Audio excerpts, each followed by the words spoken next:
Oh, hello, everybody. Welcome in, welcome in, welcome in. My name is Todd. It is Monday. You survived the weekend, Halloween weekend.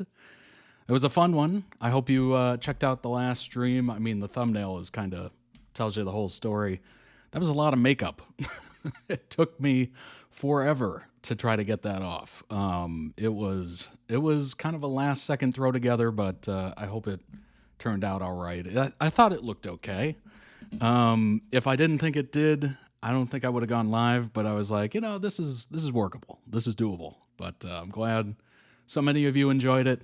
And we try to do a little, interesting holiday twists and turns. And so it's not just the same old, same old. It is a little different, and you never know what to expect. So I like to keep people on their toes. Who knows what's going to happen, right? But I'm glad you're here. Thank you so much, as I said. My name is Todd. We have 5 amazing member-requested videos for you today. We're going to start off with... I don't have the list in front of me. That would have been smart. We are going to start off with the Actors on Actors on Actors on Actors, I believe, podcast. We do have 22 minutes of that. And then followed up with that, General Hospital, Jason and Carly. And then after that, we have Buffy the Vampire Slayer, Dawn and Spike. And then after that, we have House MD, which is a show that I used to love quite a bit. I did kind of stray from it in the later seasons, but up until probably the last season, I was pretty much a faithful watcher. It was a lot of fun. Some of the negatives that people used to say is, oh, it's just the same thing. Well, yes, it's called a procedural. That is a form of television. You've probably seen cop shows like that and all that stuff. It is what it is, right? And then we will finally wrap up stream and get you started for the rest of the week with This Summer I Turned Pretty. I believe it's a season 3 preview from Amazon's channel. So we'll check that out. As always, we have information brought to you by the lovely mods, Jace, Rocco Kitty, and Luke. Shout out to them. There is quite a bit of raking to do, indeed. The leaves are falling behind me. This would be amazing if it was real. That'd be pretty awesome. It'd be a great view, wouldn't it? It'd be almost too much fall color, where it's just real life would seem like AI, I think. But anyway, we are going to start off stream, like I said. These are member-requested videos. ToddReacts.com, the season and series tiers are the ones you're looking for, as you see before you. So go ahead and check that out. And while you're there, check out the brand new winter collection, available for a limited time, 15% off for members on every order, ships worldwide, all that good stuff. As you can see, we got the long sleeve tees, we got the knit crew neck, just in time for the holidays. We have the hooded tee, we have the oversized hoodie, which is what I'm currently wearing right now. Maybe you can see the script. Let's see if you can see it. There you go. You can kind of see it. That is the script oversized hoodie. It's super soft on the inside and also extremely heavy. So it's meant for those colder days when you're just trying to bundle up and stay warm. I just described the winter collection. Everything's a little heavier. It's meant for the cold weather. It's a very nice hoodie. I'm sure you'll enjoy it. We have the script hooded tee as well, and then the superhero oversized hoodie.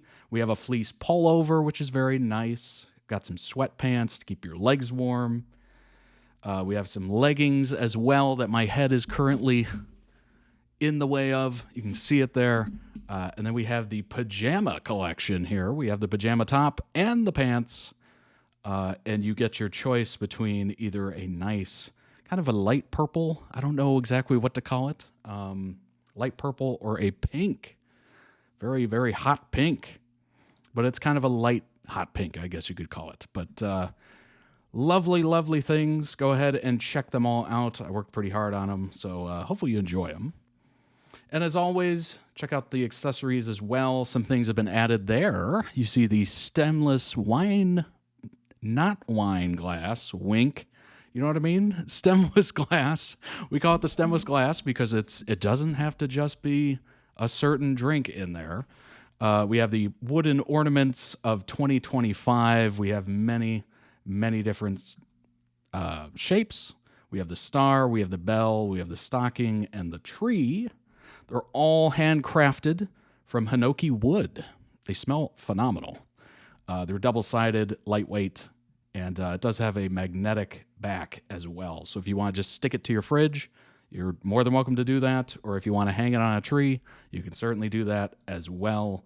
They are lovely. Absolutely lovely. And then we have the brand new designed and new construction Camelback water bottle. You can see at the top right. Bunch of different colors to choose from there. It is a lovely, lovely purchase. I have the original, which is no longer available, but the new one, it has been lasting me for well over a year every day at work. It is a lovely workhorse, so you can stay hydrated and all that good stuff. And then we have the can coolers as well, so you can go ahead and check that out. We have the slim cans, of course, as you can see right there, and we also have the regular cans. So depending on your preference, we have those available. So go ahead and check those out. And we're bringing it back, the double layer waffle knit beanie. I absolutely adore this thing. It's now available in multiple different color options. It is lovely, very soft. So go ahead and check those out, as well as the winter collection available right now. If you're already there on the YouTube channel, go ahead and hit that subscribe button. Appreciate it. Over 14,300 of you have already done that. Thank you so much. It's a free and easy way to support the channel, and it doesn't cost anything, and it's a nice thing to do. So let's be nice people, shall we? I appreciate it. Truly, truly appreciate it. And boy, looking at that thumbnail right there is just interesting, isn't it? I never thought in a million years I would look like a vampire, but kind of pulled it off, I think. Kind of pulled it off. Our leaves are mostly yellow. Oh, yeah. Yeah, at this point, quite a few areas are already losing the leaves, and they're turning brown at this point. But hopefully it was nice while it lasted. So go ahead and check that out. And as always, the Discord. Where is it? There it is. The Discord, as you see before you, it tells you when I'm live, which I am. Try to keep that as updated as humanly possible. And then we have a ton of different fandom channels for you to check out and hang out with like-minded people that enjoy what you enjoy and all that good stuff. It's like the YouTube comments, but way more interactive.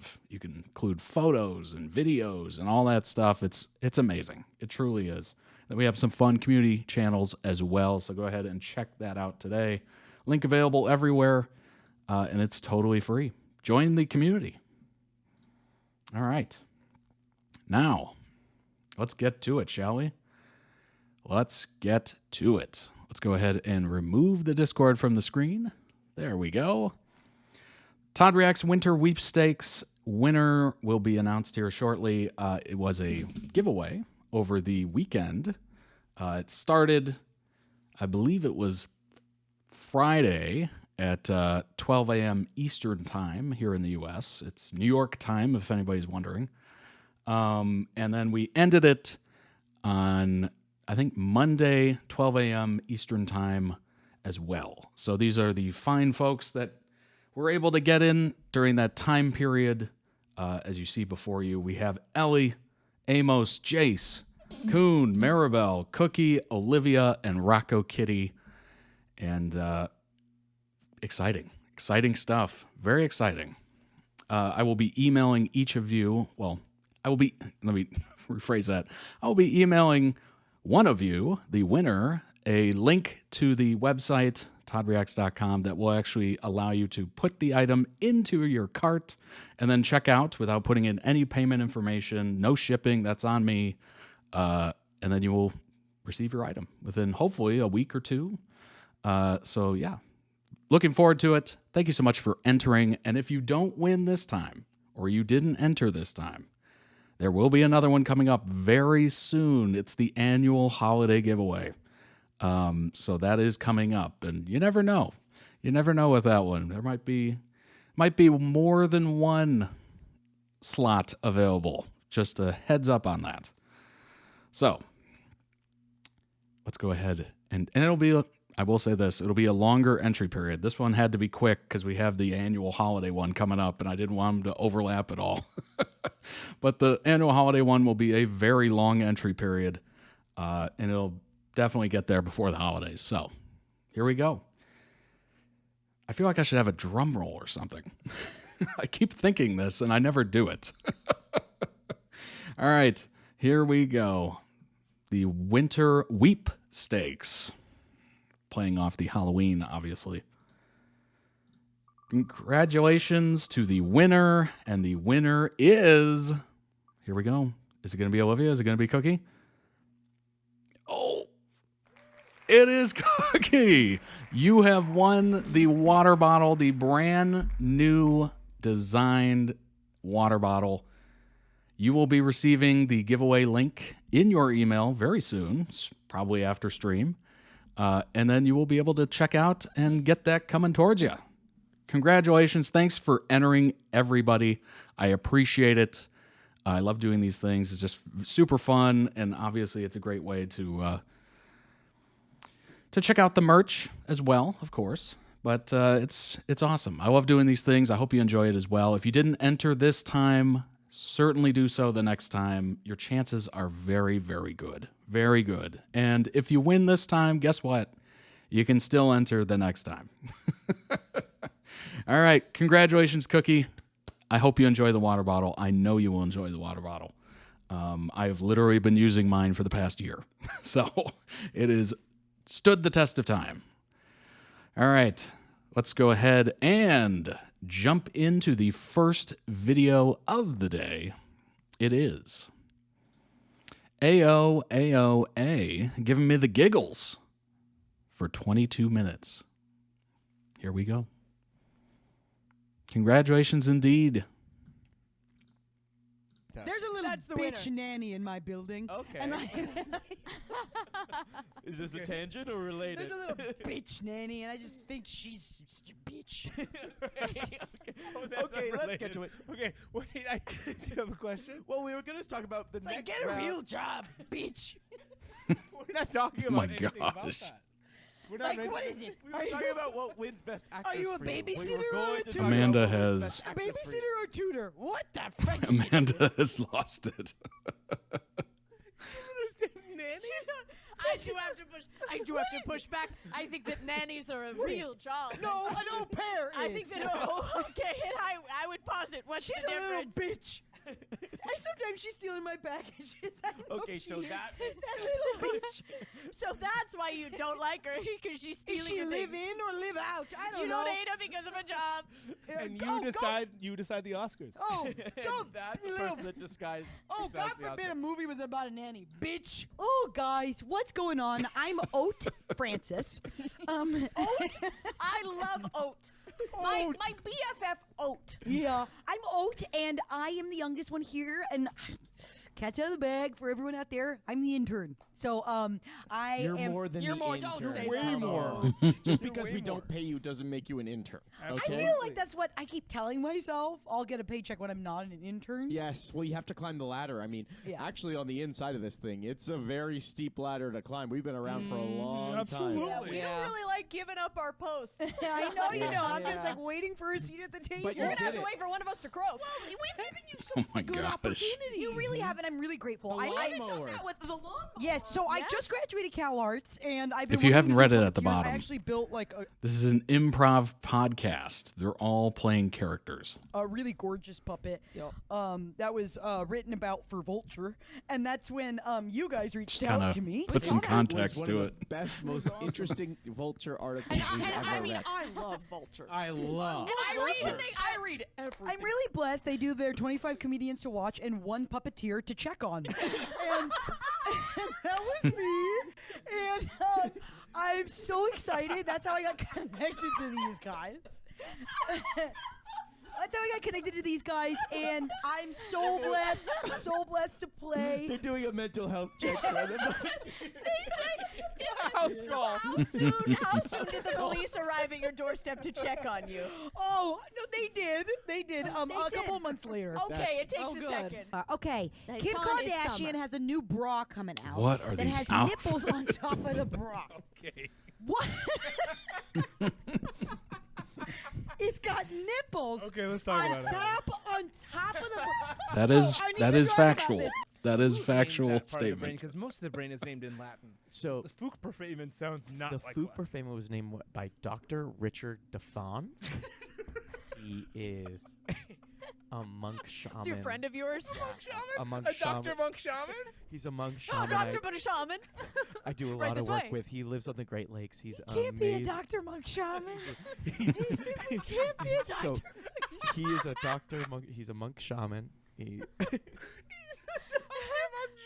Monk shaman.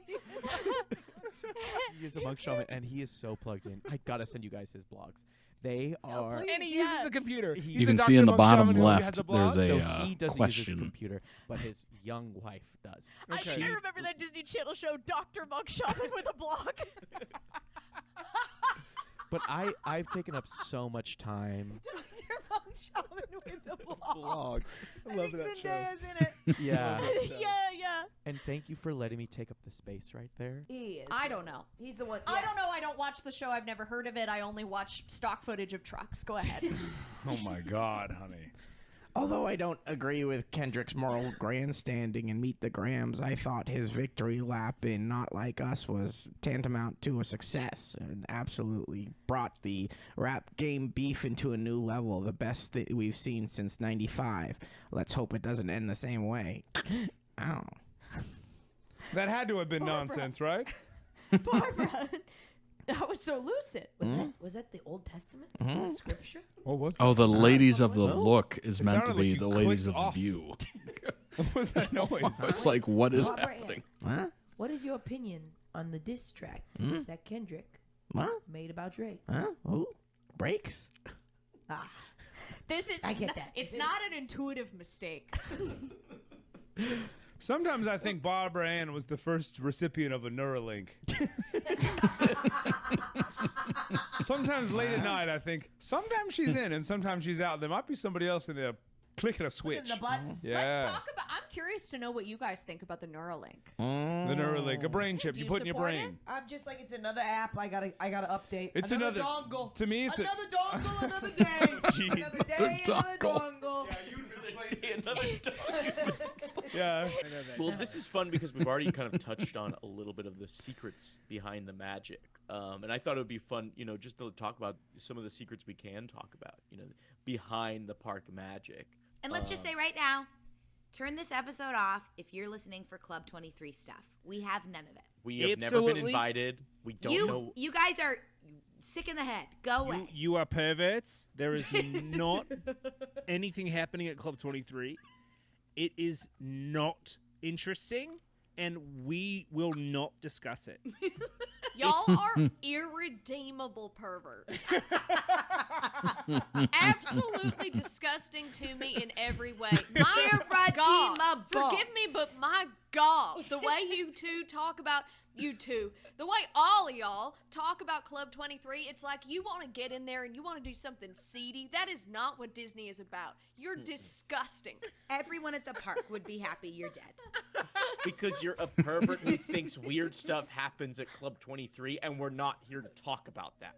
And you What know could what? possibly Nothing be weird happening? does. What do you think we're doing traffic? Nothing weird Hell could be does. happening there. What's happening at Club 23? What, a traffic light party? It's What? above the bread bowl place where you can get sourdough bread bowls and where they put clam chowder in.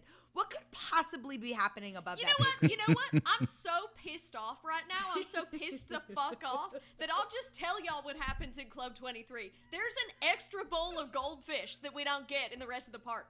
That's it. That's all. Uh-oh, watch out. Are you coming everywhere now that you heard that news? Yeah. Pervert. Are you Is there semen coming out of your dicks, you big pervert? my are you God. freaking creaming your stupid Crocs? Because Yes, you're are an you- idiot. What's up, guys? I am Francis, but most of you know me as what they call me, the Royal Boil. I I got boils on my back. Oh my god. The royal boil. Oh my gosh. Royal boil. And who is calling you this? Is it Sounds like you are calling is you it that. models? Is it artists? The only nude model with a theme song. The royal boil. You play it as you walk in the room. And just, Oh, just yeah. a side note for you perverts at home that clicked on the video. We're not all sexy. Not all sexy. No. Not all naked That's the girls. truth about Do you know nude models. how many dermatology books you'll find my back in? Okay, it's the royal boil. The royal. And my boils go so far down to the ground of my ass that Ground to my ass. my boils So go they so far hang. down. So they And hang. so I didn't. Oh my Can't tell anybody, gosh. which it'll be interesting for everybody. Don't. Please. What? Please. Can we switch anyone? Oh, come on! You had an inserted dick around Jackie Onassis. You can handle my voice. I think I've never talked this much. No, you Yeah, sound a feels little like- more like you're from Italy. Feels like the voice is going crazy right now. I think we It's can all all live. just decide to leave everyone's Eurovision. Let's Fair come to a enough. truce. Fair play to you. Everyone, put your guns down. Put your guns down. Everyone's accent And you is two fine. at home in the comments. And you two at home in the comments. Put the gun down. Whatever happens, happens. Whatever happens. It will be unsustainable otherwise. Because I believe now I was French before. Now you're going Russian. This is life. And I believe this is what it's all I about. started American. Anyone want to open your mouth and I'll spit this grape in it? You're wild. You're crazy. You're so bad. You're so wild. Try it. You're absolutely wild. That was really Oh, that was a Wait, bad wait, attempt. Would it be like too much if you threw one in my mouth? It was the same one that I just put on the ground. Wait. Wait, This no. was on the ground. Guess what? I ate it. This is disgusting. This is disgusting. You're hilarious. Wait, You're absolutely no, spit it stop. in her That's mouth. Wait, I'm gonna be so bad Do at it, this. try it. I'm gonna be so bad. Wait, hold on. I'm gonna be so bad at this. Try It fell Hold back on, into I'm the gonna giant be bag of so grapes. Back into I'm gonna be so bad at this. Oh my It's just god. you're not adding any suction or power behind it. You're gripping it with your Okay, teeth. this is Right. crazy. I'm actually upset about this. I have to eat it. What is everyone's thoughts on I? At A. AI. AI. No, it's I. I. No, it's an acronym. It stands for artificial intelligence. E. I'm gonna give you 5 E. chances to say it right. 1, E. 2, I. 3, I. 4, I 5. Close enough. The second, the fourth, and the fifth are just alike. Artificial intelligence. Artificial Oh, is this the intelligence. stuff my grandkids are talking about. They're doing all sorts Oh, this is the Can I tell original you something? Wait, I do have a spin-off of testimony The on View it. called The Look. Because my It's the grandson, first time they did it, apparently. he got in trouble for cheating, and we didn't know how he cheated. We didn't understand, Mm. and we found out he put his essay in the chat GPT. The chat GPT wrote an essay for him Yeah. for his geometry class. And my first question was, why are you writing essays for geometry class? Okay, can I ask like something crazy? Like, what's the wildest, sexiest thing you guys have done in the last Oh month? my god. Because this city What? is- We're all single. I want to hear No, it. it's like, just dude. wild like hearing you say the word like sexy. It's I kinda know. Like, it's kind God. of like, who are we? It is interesting. I Dude. can't believe we're talking about Can I this. tell you mine? Yeah. Yeah. I took a shower with them. The grapes. The grapes. That actually is wild. Look at me. Look at me. Look at me. No, look me in the eye. I need you to. I need you to. I need you to. over I here. need, Look at I him. need You you to gotta be look at looking Come at me over when I here. say this to you. Come here. Just lock Don't eyes. look at Over him. here. I look. Let me. I see. know, Okay, need ready? pupils. Need Lock eyes. pupils. Lock Pupils. eyes. Pupils. Okay, Pupils. Okay. I got it. Okay. Ready? Yuck. Okay. Dude, don't yuck her yum. I literally will yuck that. Don't yuck her. I look. That's weird. Okay, actually, I mean, I hate to like. You're 40. What? 7. 7. Yeah. He might know what he's talking about. Let's see. For Kendrick to write a song and accuse Drake of sleeping with A minors in the key of A minor is something genius that only a man with a vendetta would do. Wow. Wow. Drake showed up for fun. Kendrick showed up to put the kill shot out. Oh my god. I heard it. You guys hear the click? You guys hear the click? The click is so scary. Who is running Barbara Ann? Come on. My Oh my sweet God. daughter. Oh, dear. My sweet daughter. Oh, I'm Lord. going to start calling her the Barbara Ann Churian candidate over there. Jesus Christ. And you guys, so you guys are actually brothers. Oh Yeah. yeah, we're the Scottsdale We're the brothers. Scottsdale two brothers, the famous Scottsdale brothers. yeah. Amazing. And who's older and Well, We're we're Irish Irish twins. Our mother couldn't keep her legs shut. We were born 11 months apart. Oh my gosh. Okay, so which one is... So Sorry, that does we mean love that- women. Sorry, I'm so sorry. I forgot. We're According to- rebranding. We love women. According to what we need for the box office, we now love women. Sorry. Okay. oh, I That's get awesome that. to hear. I get that. Totally. We yeah, found I mean, out they go to the movies. That's awesome. Like, I did want to just kind of reiterate that, like, even though you are Irish twins, you know, one of you is older because you did mention 11 months difference. So I just wanted to know who is older. Right, so we're Irish twins. So 11 months apart. Irish twins is when the two siblings born in the same year. So No, it's for like, sure, for sure. I was born, for example, In 11 months apart from when I was born. and one of Yes. us was in January, one And of us was in December. December. And so our mother, her thought was, And her legs. oh, they I'll couldn't just stay pop one shut. out. I'll pop one out in January, and then I'll open my legs right away at the end of January. Because she's a girl boss and she can, am I right? She can, right? And that's what we've learned. We've Oh, from that watching sounds like most- a little bit of press tutoring. That's great. That is what That's we great. learned from watching Press most of the tutoring. movie. Yeah, it's awesome. So if you had to say which one might be the eldest son, which Exactly. one would you say?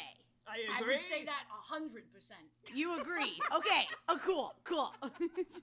You love that song, Barbara Ann. What? You love Baby Oh. It's Well, Cold you Outside. had a cover I of it with really Frank can't Sinatra. stay. Baby, it's cold outside. I I got gotta go away. Baby, it's cold They've done this, the outside. look, Oh, a this lot, evening apparently. Baby, 1,000 eyes. So very nice. Oh, why you, My mother will be suspicious. Bim, bam, boo. Gosh, your lips look delicious. I don't want to do it anymore. It makes me sad. Yeah. It was beautiful But it because was- she knew the words. It was and then so she didn't know different in the words. cover. It was so yeah. different in the But cover. you covered that song a long Frank? time ago, and Barbara Ann, listen Frank to this. Sinatra? People, Yes. Oh, he was a lover. He was a lover. Did you kiss Frank?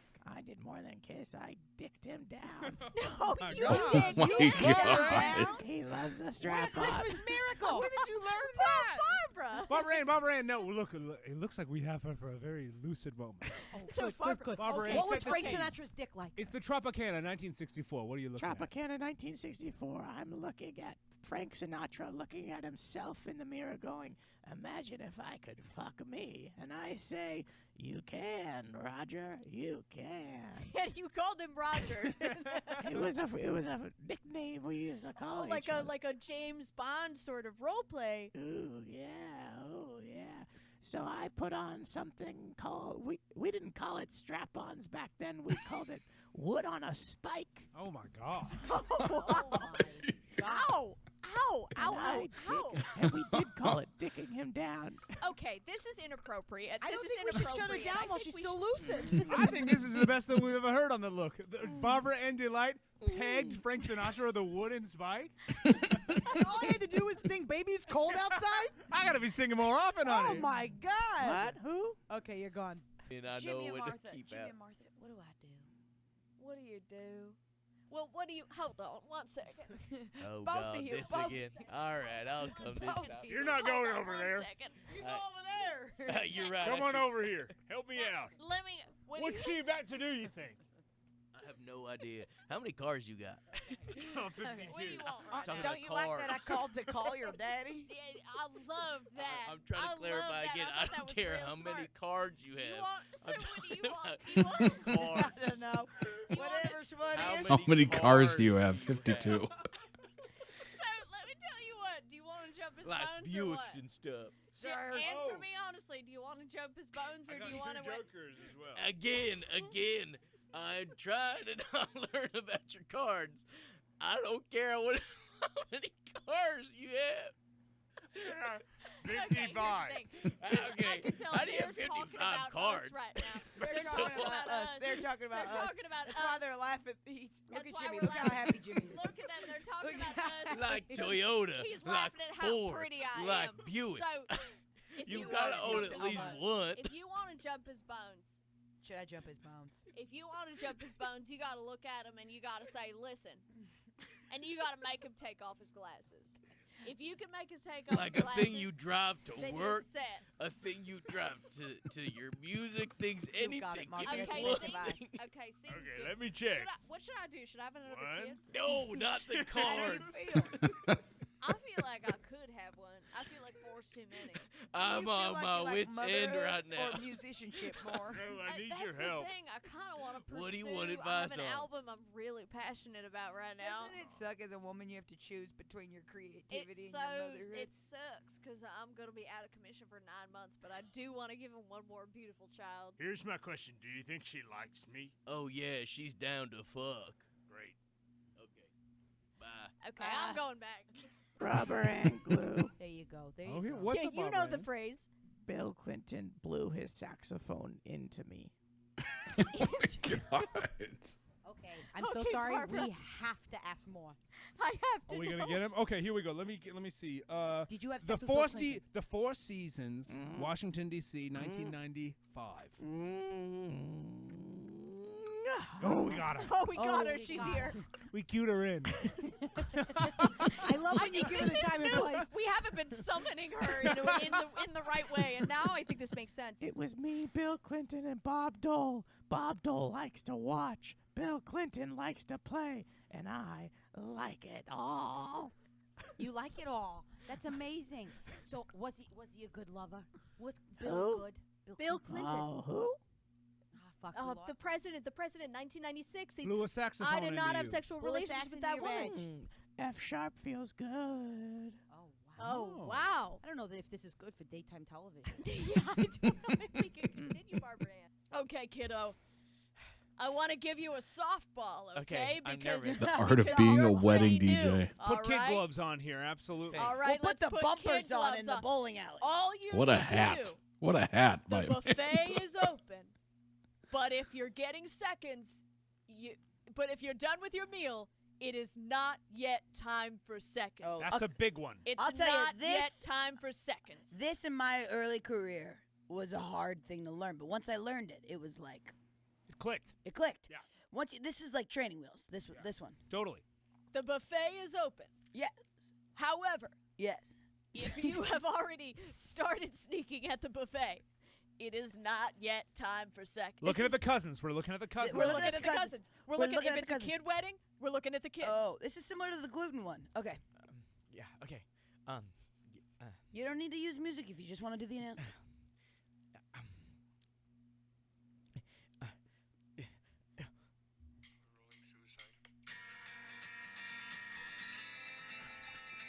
Maybe he's just bad with music. Maybe he can. He's Yeah, personal. Maybe he can speak. Maybe he'll really deliver it on the Let him speak. talking. A little announcement from the DJ booth. Apparently some people Oh my are having gosh. too much food, and That wasn't the message. Oh no. apparently they are having too much food, and they need to stop. Positive spin. Positive spin. They need to stop now. So maybe find yourself to the dance floor. Oh my god. Find yourself to the dance floor and make your way now to the dance floor to dance. Oh. Oh my gosh. You gotta no. dance now. The message wasn't to No. dance. You have to dance. They just served the food. You have to dance now. Oh no. Chop suey and the He's sound of fully silence. composting. I pre-mixed this. This was pre-mixed. You imagine the was sound of pre-made. silence at a wedding? Oh, I know what's gonna do. That well. was, that was timed the way you wanted it to. It's timed perfectly because it's all my favorite parts of my song. The beginnings. This is also Oh. and it goes right into Turn it off. Shut it off. it off. Oh, we can't do it There's anymore. no way that was timed out. You paused so long. I didn't pause. That was timed out. Man, as a What, in the 80s? Shut it off. being a wedding DJ is not that hard. You make it look really hard. You make it look like it's like if you make it look really hard. Make it look really hard. All right, Turn it off. Okay. Oh, wait. What am I waiting for? What are we waiting for? Oh Just my wait. gosh. You make us wait every time. That's my favorite part. Okay, give me something hard. Link down below in the YouTube video description for the original video. Go throw it some much deserved love, and also check out the channel. Might have other edits that might interest you, of course.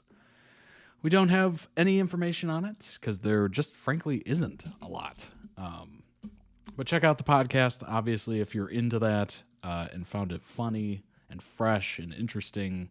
Literally, it's a bunch of improv to certain, as you saw in the bottom left there, certain topics, situations, whatever, and they just kind of riff on it, which is pretty amazing. Pretty amazing. That wedding DJ playing The Sound of Silence, like that would just be a fireable offense. That would, what? How would you ever come back from that? I don't know. Oh gosh, Brown Eyed Girl after The Sound of Silence, like that is just, I don't know. I don't know what to make of that. But let's go ahead and move on to the next one.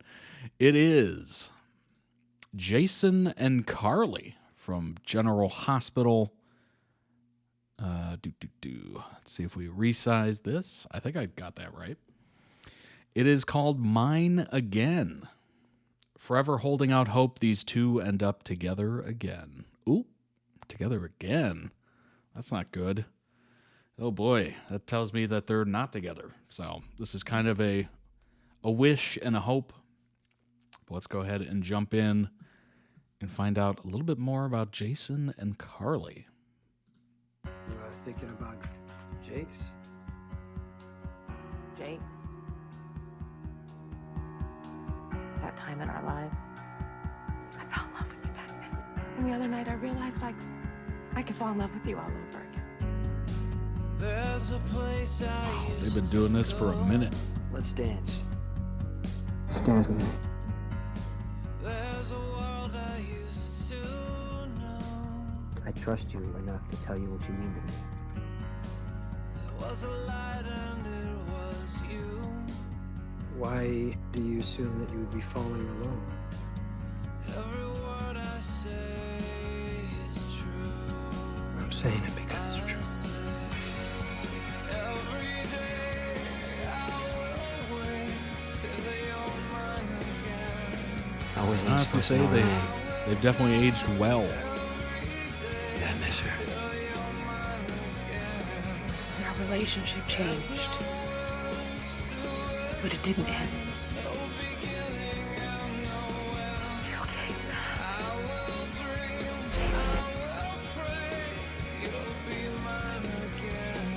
All ready to go? Yeah, I've been ready for a long time.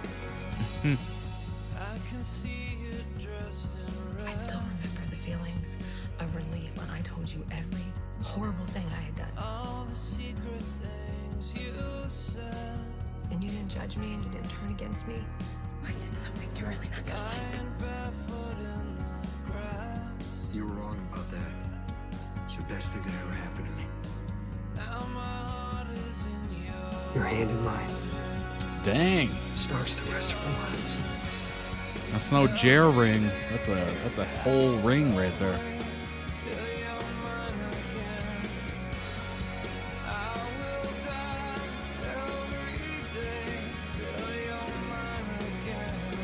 I don't know if there's a word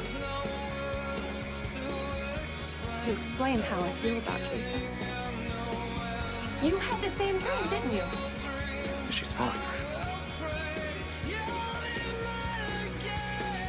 I'm supposed to trust that Brennan can protect you? I can't. Because your life isn't as important to him as it is to me. I am not leaving you behind. I don't even think I can walk. Carly, please. Shut it off. Whoa! I said shut it off right now! I will not. What was that gun shaking so consider the much? possibility. Carly! I need to see her. I need to see her. I can see her. That Carly's dead. It could never be. Think of the place you like. The ocean. You need to Michael swimming in the waves. When you lived at Bob Jake's and I lived here, do you remember that? Yes, I remember. I'm gonna take my life back. It's the only life that I want. There was an instant connection. I couldn't describe it then, and I still can't. Glad you can break. That's where I let myself think about you.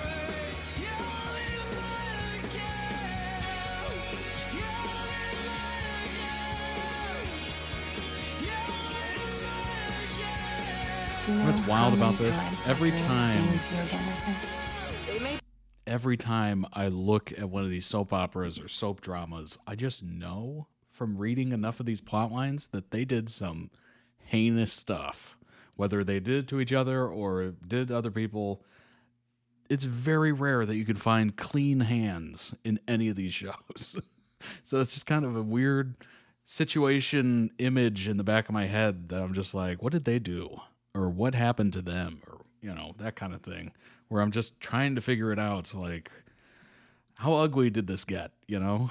May twist and turn, but in the end, all roads lead back to Charlie, don't they? It is very sweet to see them age throughout the show. You stand by me, so I stand by you. But you've got me in FFG. No matter what. You need me. Clearly fans like them. They wouldn't be around if they weren't. You're the Enjoy one it. person that's never walked away. You're the only person that's never walked away. Never will. I never will. That's sweet. That's sweet right there. Dang. That was beautiful. Well done. It is a crime that only has 564 views. That is a crime. Beautifully done. Throw that a like. Link down below in the YouTube video description for the original video. Go throw it some love. Also check out their channel. They might have other videos that might interest you. I will throw that link in the description. We're actually in the chat. There you go. It's going to be in the description too, but I'll throw it in the chat for those of you watching live. Let's go ahead and bring up some information on Jason and Carly. Here we go. Jason Morgan. Fictional character on the soap opera General Hospital. Has appeared on its SoapNet spin-off series General Hospital Night Shift as well. He's the son of the late Dr. Alan Quartermain and his late mistress, Susan Moore, and is the adoptive son of the late Monica Quartermain. He's the identical twin of former Navy SEAL Chief Drew Kane, which I guarantee was played by the same dude. Identical twin. The role was originated by Quinn Carlson from 81 to 82, followed by Brian Beck from 82 to 86. Actor Carmel Feinbaum played Jason as a baby in 2012. Steve Burton has portrayed Jason on and off since 1991, earning a Daytime Emmy for Outstanding Supporting Actor in 98, nominations of Outstanding Younger Actor in 97, Outstanding Supporting Actor in 2000, Outstanding Lead Actor, wow, growth, in 2005. Dang. After leaving General Hospital in 2012, Burton played Dylan McAvoy in The Young and the Restless for a couple of years. In 2017, Burton returned as Patient 6 on September 19th, revealed on December 1st as the true Jason Morgan, while Miller's character was retconned as Jason's identical twin, there you go, who had been memory mapped to believe he was Jason. Both actors received prenoms, with Miller earning a 2018 nomination for his portrayal of Jason. Wow. Burton was let go from General Hospital in 2021 for non-compliance with the pandemic vaccine mandate, making his last appearance November 19, 2021, but returned as Jason March 4th, 3 years later.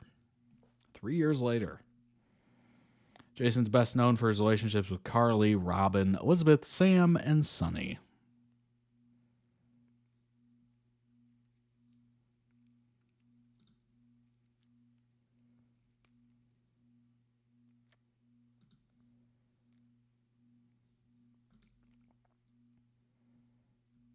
So he survived a island tunnel collapse. That's how they brought him back. Resurfaces in Port Charles, covertly working in an operative named Hamish to target mob bosses. Interesting. March 8th, Carly returns home and hears a familiar voice call her name. Turning, she's stunned to see Jason, who assures her it's really him. Overwhelmed, Carly embraces him, sobbing, "You came back." Jason apologizes for his long absence, but as Carly questions where he's been, she notices he's been shot. Well, that is yikes. Recently gotten hooked thanks to my auntie due to the recent Will debacle storyline. Okay. All right, Cookie. That's awesome. After cleaning and bandaging his bullet wound, Carly asks how he's there. She mentions wanting to call her mother Bobby, but Jason asks her not to, unaware that Bobby has died. Ooh. Carly tearfully informs her of her passing. FBI agent John Cates, knock on Carly's door, revealing Jason's survival and requesting to search her home. Carly refuses. John cites a warrant. Oh, well, there goes the refusal. Stating permission isn't needed as they search, Jason slips away upstairs, and then John deduces he'll head to the footbridge, a place he often visits. There you go. Interesting. Carly, fictional character on General Hospital, of course, daughter of the late attorney John Durant and the late nurse Bobby Spencer via One Night Stand. Hello. Carly is known for her fierce loyalty, and impulsive nature. The role gained prominence for its controversial pair-ups, most notably with Sunny and Jason, and is portrayed by numerous actresses.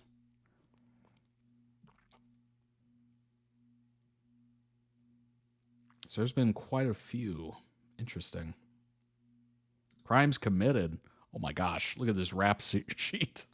Oh my gosh. Like I said, no clean hands in a soap opera or soap drama. No clean hands. Did Jason have clean hands? No way. No way. Where's that page at? There it is.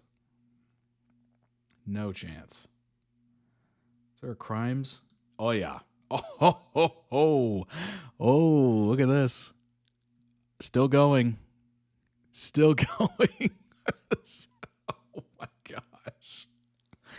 And that is just 91 to 2003. Like, we could go through all of these. Oh my gosh. Boy, there's a few crimes going on here. Whoa.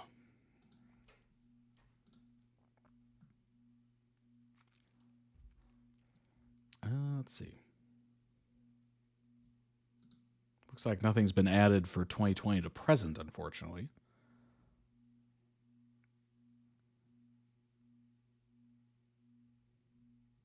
It's all right. Writers discussed who they felt Carly as a character is, and the actor finds certain other decisions have to be made and makes them. Sparks fly between the actor and another actor. Carly was different. We were afraid of her. I started on the show right around the time Sarah did, but it's my understanding that there was quite a hullabaloo. What an interesting, love that word, about Carly before she was ever cast. I was told a writer had even quit over it. The issue was this: Carly was coming to Port Charles for the purpose of haunting Bobby and making her life miserable, out of supposed anger at having been abandoned by her. But of course, she wasn't abandoned. She was given up for adoption. And the network and producers were rightly concerned that we might be sending a message. That phrase that soap writers dread, either that adopted children were hateful and full of rage, or that their adopted parents were neglectful or otherwise inadequate enough to instill this smoldering resentment of being adopted in their kids. I need not go on. The pitfalls are obvious, and I imagine Bob, head writer, promised Wendy, executive producer, and ABC, the station, the channel, we had no intention of falling into them. Good grief. Ugh. I hate that. I really do hate that. It's like, look, it's meant to be just wildly dramatic. Look at the crimes list that I just showed. Like, it's meant to be that, right? It's meant to be absurd. It's meant to be wild. It's meant to be, attention grabbing. Just, so many different storylines, so many different angles. You don't know what's going to happen. Like, there's no messaging. Like, what is the message of soap operas, soap dramas? I mean, we don't even have to get into it. Like, the amount of murder and killings and cheating and, like, just a whole bunch of randomness. Like, they're not saying any of that's good. Why would they be saying this about, this new character coming in? Like, clearly it's meant to just continue that arc of wildness. Jason and Carly are fictional characters, former lovers and best friends. Jason and Carly, as ex-lovers and best friends, have a relationship that knows no boundaries.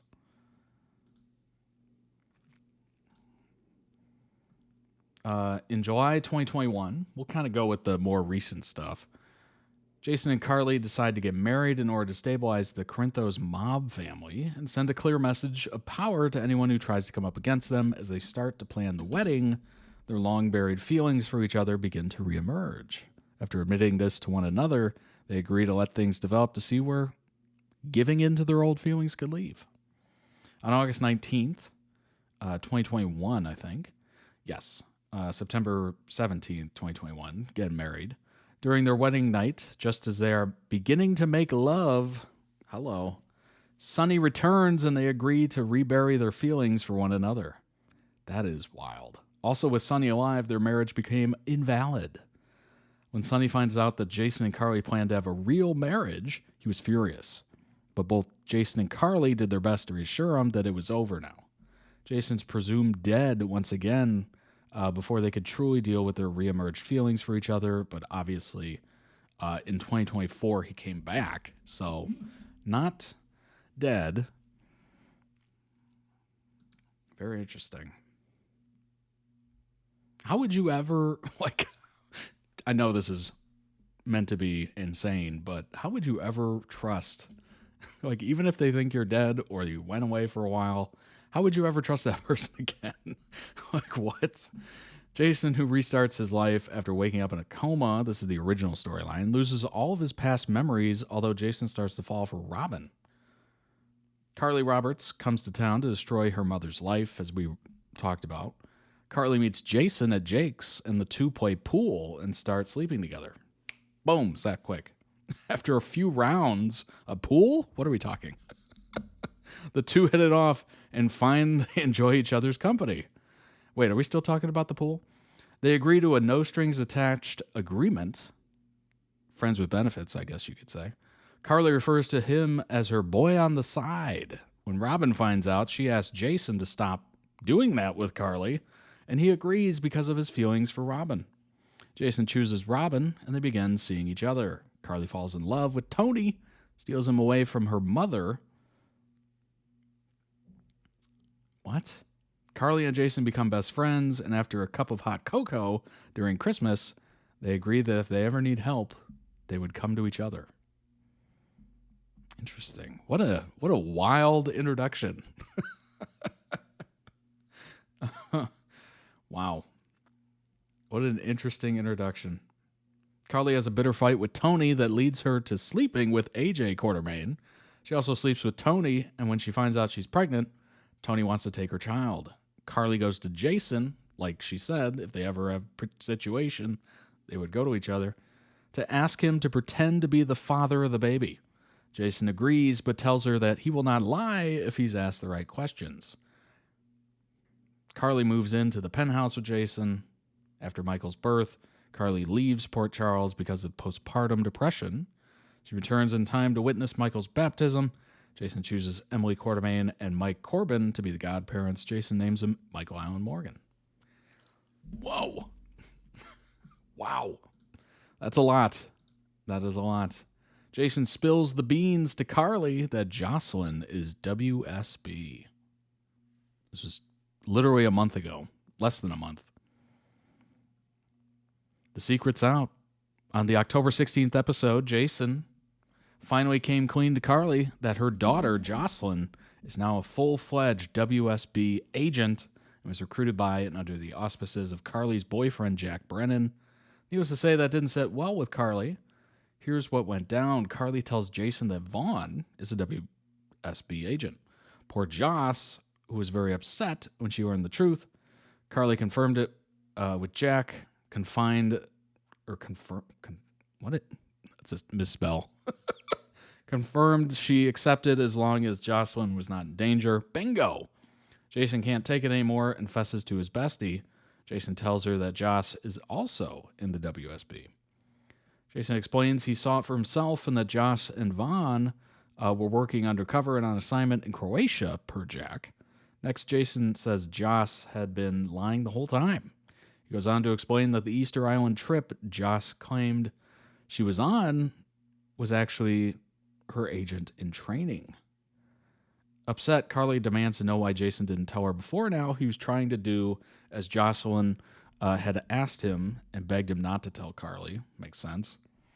Trying to show a good side of the whole situation, Jason reminds Carly that Joss being undercover protects her.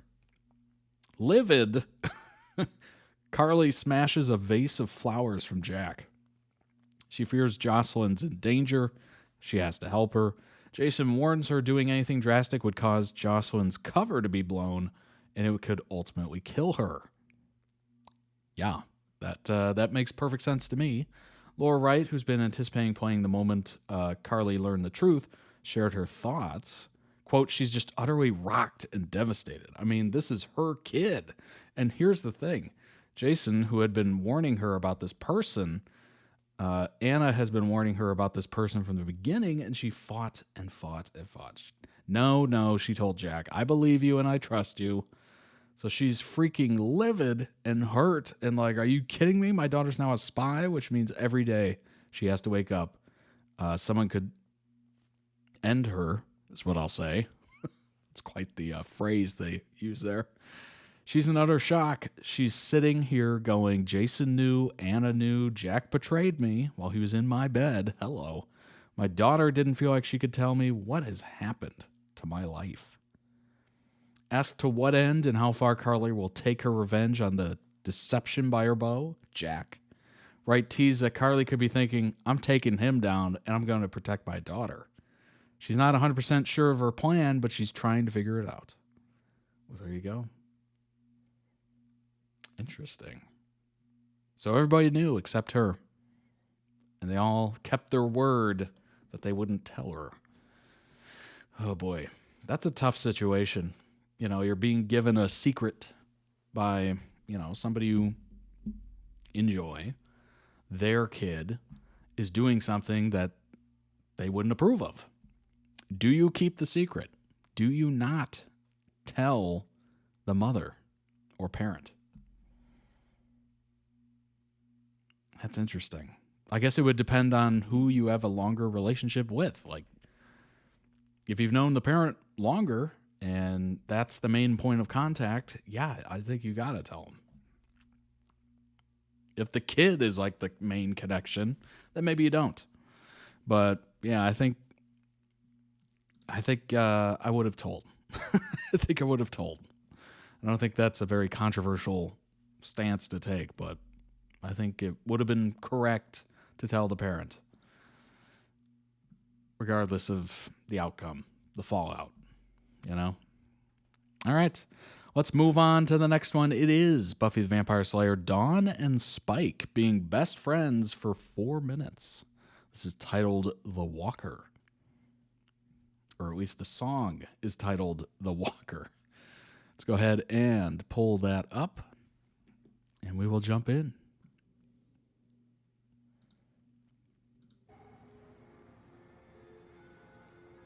You want to come steal some stuff? Yeah, all right. Come on in. Plenty of blood in the fridge. Do you mean like real blood? What do you think? Mostly, I think ew.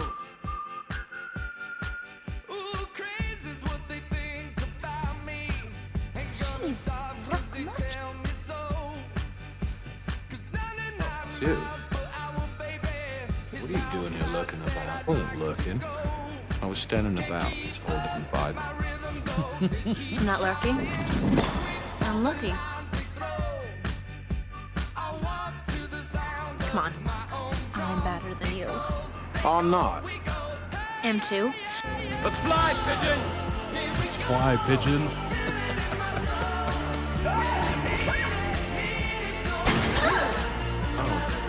Bloody hell. Can't bloody well stay here. Why not? Because I've got things to do. Bad, evil things that are not for a child's eye. Good Lord, Giles writes as dull as he talks, doesn't he? Couldn't you be tucked away in your beddy by? All warm and safe, where nothing can hit you. Is that supposed to scare me?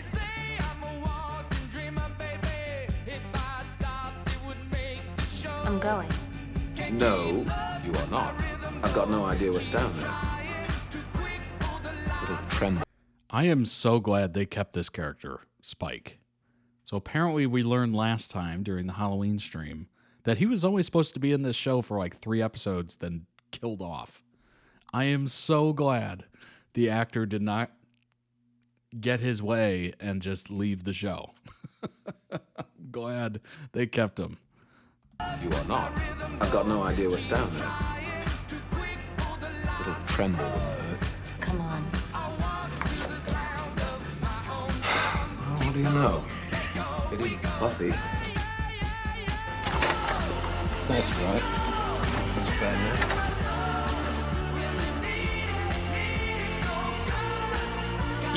I can kill you. And I'm dead serious. You breathe a word of this to Buffy, I'll see to it that you end up in the ground. You're gonna make it on fire. I mean it. I could rip your head off one-handed and drink from your brainstem. I need your help, Dawn. It's a heck of a threat. Here. Feel safe with you. I'm counting on you. To protect her. Till the end of the world. I'm not going to let any of those bodies lay so much as a warty digit on you. I'm sorry it took me so long, but Dawn's safe with Spike. You don't come near the goal, Doc. Take that back. Thank God. Scared me half to death. Hey. Little bit. Dawn! Hold more together.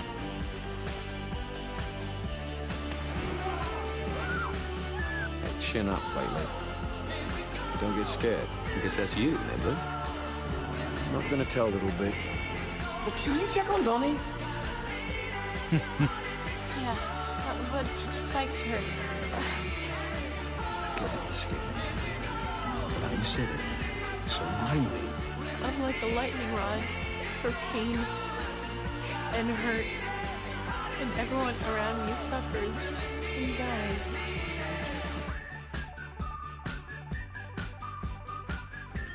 That's nice. Secondhand stinkiness.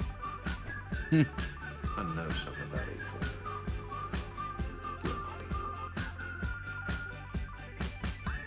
Not leaving you to get hurt. Not again. Newsflash, Blondie. If Kid Sis wants to grab a midnight stroll, she'll find a way sooner or later. I just thought she'd be safer with Big Bad looking over her shoulder. Okay. Okay. All right. Big Bad looking over his shoulder. Yeah, that makes sense. But the scariest dude protecting the quote unquote weakest one. Yeah, I get that. I totally get it. By putting Klaus with somebody. Link down below in the YouTube video description for the original video. Go throw it some much-deserved love. Go ahead and check out that channel. I'm sure lots of great edits on there as well. Dang. They had a nice little friendship going on there. I like that. It's very cool because, Spike had that streak in him where, he was brutal. Absolutely brutal. But he was also extremely... maybe kind is the wrong word, but tolerable, maybe, of Dawn, it seems. Slightly friendly, perhaps. Yeah, that was very good. Let's go ahead and pull up some information on Dawn and Spike. Dawn, of course, Buffy the Vampire Slayer, portrayed by Michelle Trachtenberg, R.I.P., of course. She made her debut in the premiere episode of the show's 5th season. Wow, that's kind of like late to the game, isn't it? Subsequently appeared in every episode of the remaining 3 seasons. Within the series, Dawn is the younger sister of Buffy, girl chosen by fate to be a vampire slayer. Whedon introduced Dawn to the series because he wanted to introduce a character with whom Buffy could have an intensely emotional, non-romantic relationship with. That makes sense. After years of foreshadowing, Dawn was introduced at the start of the 5th as part of a large in-story retcon. Characters accepted Dawn's presence as if she had always been there, and if Buffy always had a sister, with only the audience aware that this was not the case. As the series went on, the significance of Dawn's arrival is revealed to the series' other characters, and they come to understand that she's not always been Buffy's sister or indeed a sentient being. Dawn had originally been the mystical key to unlocking dimensions that was made into Buffy's sister so the Slayer would protect her. Dawn is, however, a real girl, Buffy's biological sister, and has real memories of her fictional childhood. She struggles in a very human way when she discovers the truth about her origins and later endures problems with self-harm and kleptomania. The show's 6th and 7th seasons, as well as its canonical comic book continuation, follow Dawn's journey through adulthood. Interesting. Human, formerly non-sentient, magical energy. Very interesting.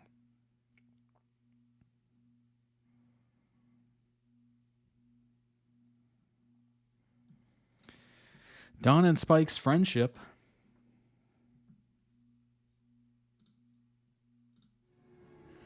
I'm a vampire. I know something about evil. You're not evil.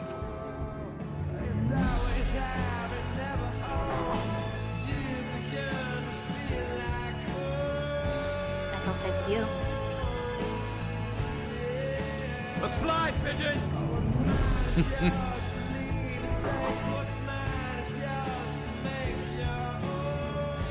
I feel safe with you. Let's fly, pigeon!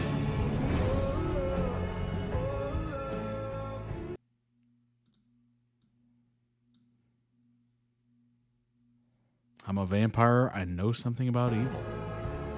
You're not evil. You're not evil. Great moments. Great moments like that. Quote, but I don't think I can be good. Great reading by Michelle there. The confessional nature not only creates a meaningful relationship based in trust between the two, even when it's fractured in late season 6, it still produces great lines. It's complicated, Niblet. Do you love her? Seeing red. It means that even soulless, Spike is capable of creating deep friendships. What a beautiful friendship they have. Conversation is tough love and what is one of my favorites. The Spike Dawn friendship is one of my all-time favorite things about the show. Dawn, Spike, you sleep, right? You vampires, you sleep? Spike, yeah, what's your point, Niblet? Dawn, well, I can't take you in a fight or anything, not even with that chip in your head. But you do sleep. If you hurt my sister at all, touch her, you're going to wake up on fire. Damn. Michelle delivered that perfectly. Previously to that scene, the relationship was cute in a brother-sister way. Thankfully, it wasn't romantic. Aside from the teen girl crush she had on him in season 5, I did like how he looked out for her, protected her, and even almost died to keep the secret from Glory, which makes seeing red all the worse. While Spike romantically loved Buffy, I feel like Dawn was the first person he ever simply cared for, without that obsessive tilt that always came with Spike's love. Truly adore their friendship.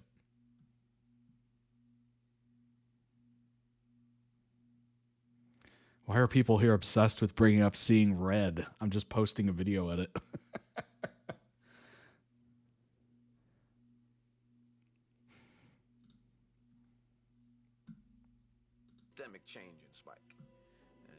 like treats her as an equal. He may not tell her the stories that he will tell Anya and Xander and Willow, but he'll tell her exactly how it is, and he won't, sugarcoat it. Spike is like the older brother figure for Dawn, so that you can have scenes where campfire ghost stories being told by a real monster.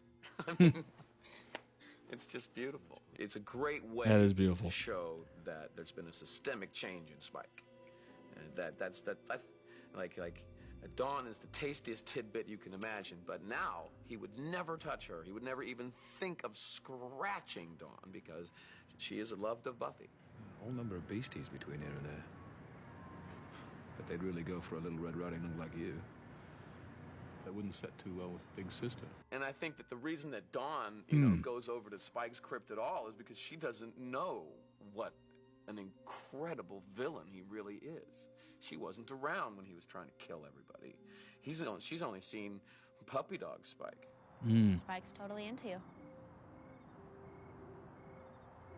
Oh, come on. You didn't notice. Buffy, Spike's completely in love with you. Dawn is the first one to figure out that Spike has feelings for Buffy because... Really? Basically, he has not shielded anything from her. And Dawn is a very intelligent girl. She catches on quickly. She's not, a little baby girl that's not, kind of phased over everything. She knows exactly when she hears something, and she's always thinking. Spike is the only person that doesn't treat Dawn as a child. He treats her as an equal. He may not tell her the stories that he will tell Anya and Xander and Willow, but he'll tell her exactly how it is, and he won't, sugarcoat it. Spike is like the older brother figure for Dawn, so that you can have scenes That's where awesome. campfire, That's really cool. ghost That's stories really, being really told by neat. a I real love monster. that. I love the fact that, there was that interview there.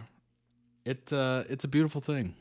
It is an absolutely beautiful thing. It's a diamond in the rough. There's a lot of roughness It's just beautiful. around It's a great way to show.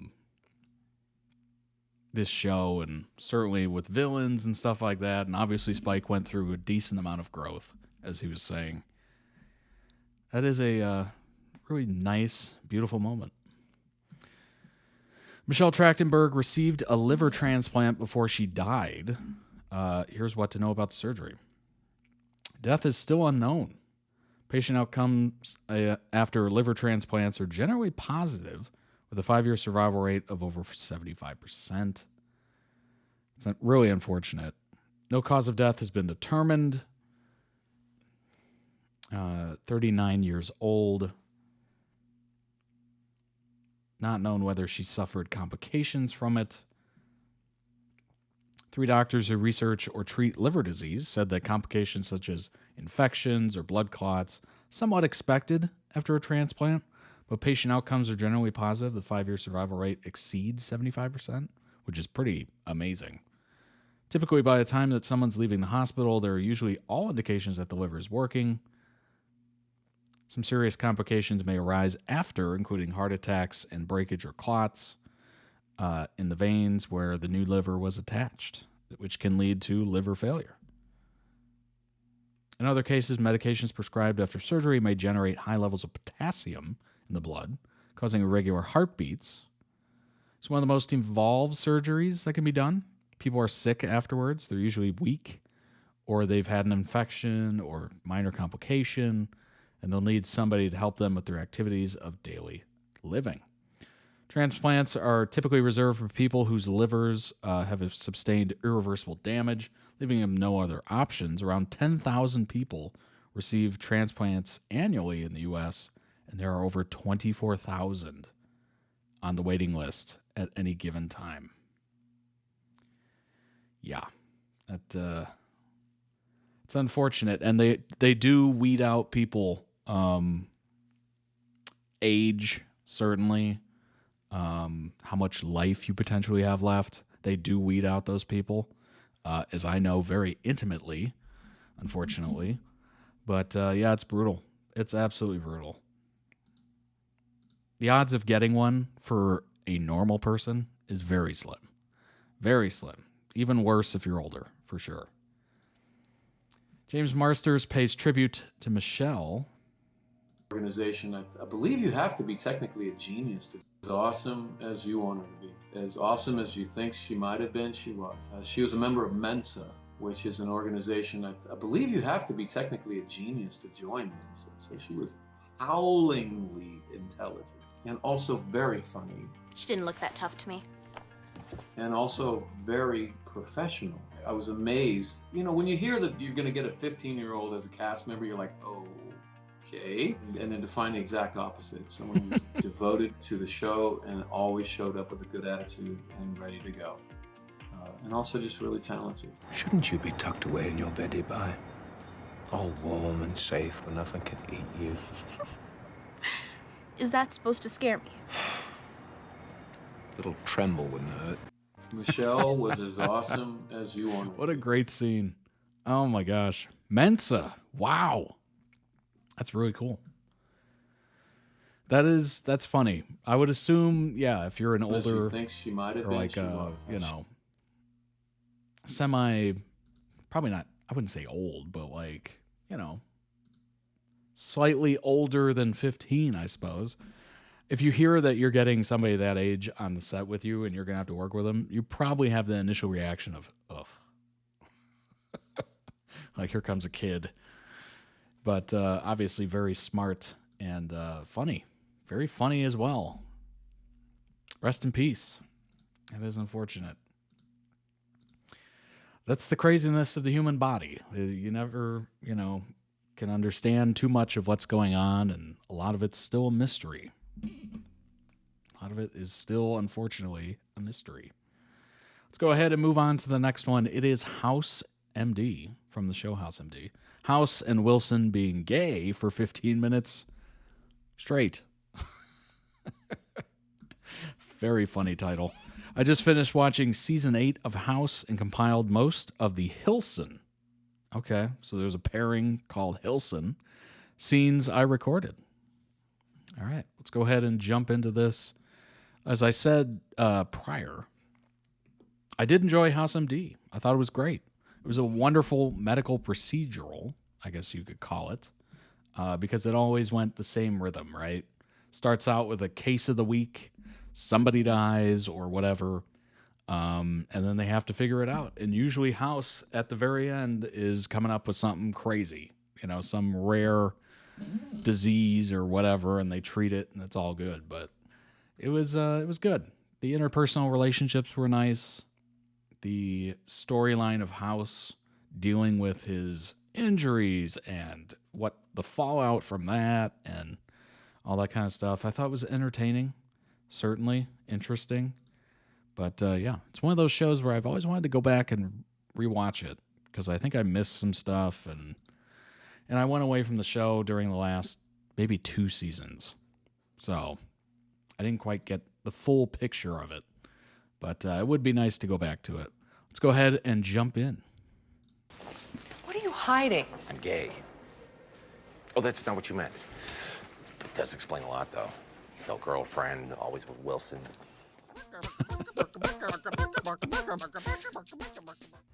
Where's the restaurant? What restaurant? The one you said you were taking me to for lunch. Oh, this one's homier. Dibs on the cold pizza. Are they breaking into a home?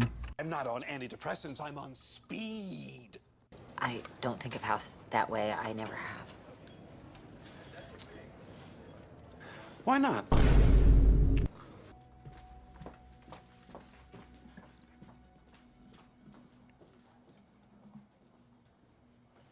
Admit it. You're angry and you're scared of losing me.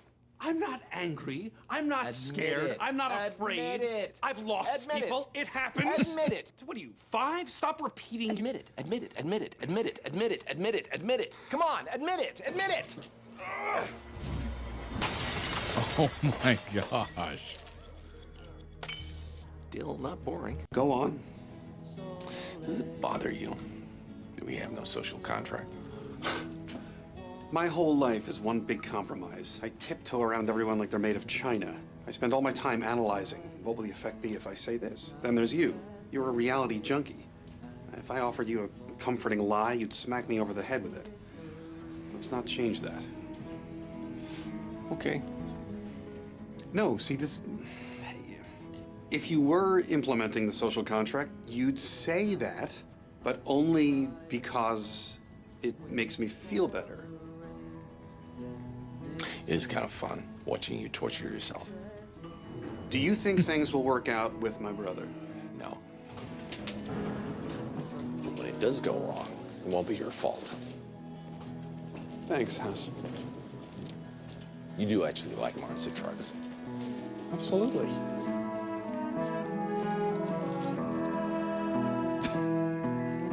I will say, probably just my secret and daring unconscious desire. Wilson was probably the closest thing that House had to a friend, is what it seemed like. If you wanted a quickie, you should have called ahead. I'm a mess. You don't ask what I want, you ignore my wishes, you drug me. Their scenes were phenomenal. New to our relationship. You mean House? Your boyfriend's name is House? He's not my boyfriend. Oh, I'm sorry. What do you call each other? Husband? Partner? Lover? We're not gay. Seriously?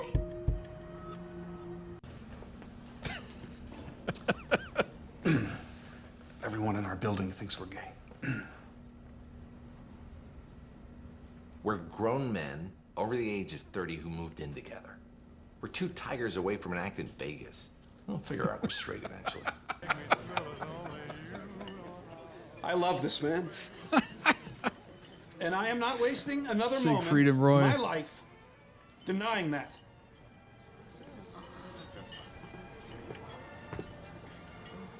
Gregory House, will you marry me? Wow. This is unexpected.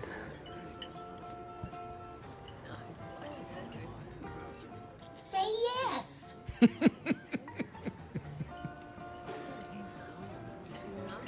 I'm gonna go. No. You two, obviously, have some talking to do. Oh my gosh. Was he trying to sabotage that? I think he was.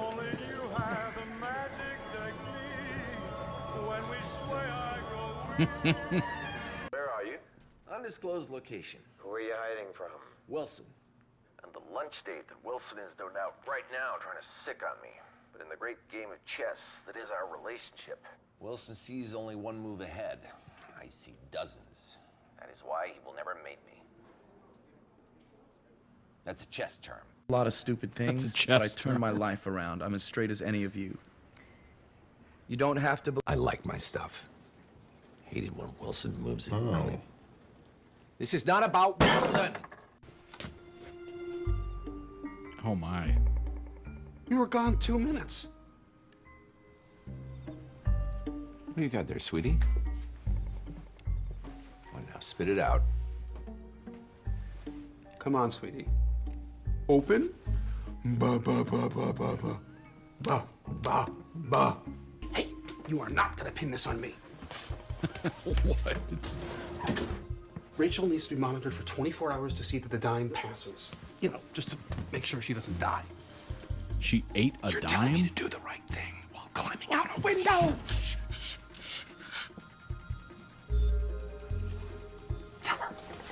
You told me to keep my mouth shut.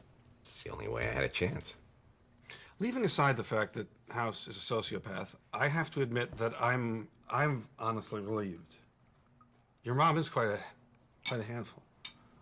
What? I feel. Oh, you've got to be kidding me. You Jane? Sorry. I honestly thought you'd be worse. I'll get it. That better be her. Rachel Cuddy, you were supposed to be home half an hour ago. Don't blame me. He's the one who wouldn't run any red lights. Mouth on that kid makes Mel Gibson sound like Nelson Mandela. Where'd she learn that? I don't know why you're here, but I didn't do it. What's the problem, officer? She was shoplifting down at the mall. Are either of you this girl's father? Nope. But since her mom died, she's my favorite tax write-off. Officer, you have my word it won't happen again. This as a Next sitcom time, is You hilarious. won't get caught.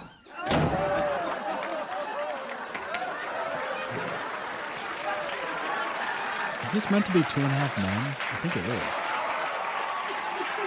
With the bowler After he shirt. and I have sex, I'm gonna slit his throat and then disembowel him in the bathtub. I like you. I have fun with you. If you can honestly say that you don't like me, you don't have fun with me, I can accept that. But just do whatever you have to do to get over this. Punch me in the face, kick me in the nuts. Either or. Both seems excessive.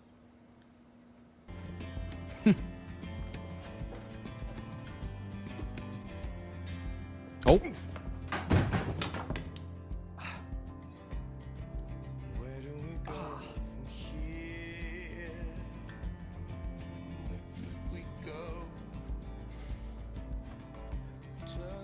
Dinner later? I'll pick something up. I heard about a good new vegetarian place. Screw that. I want a steak. Insisted we go to Atlantic City.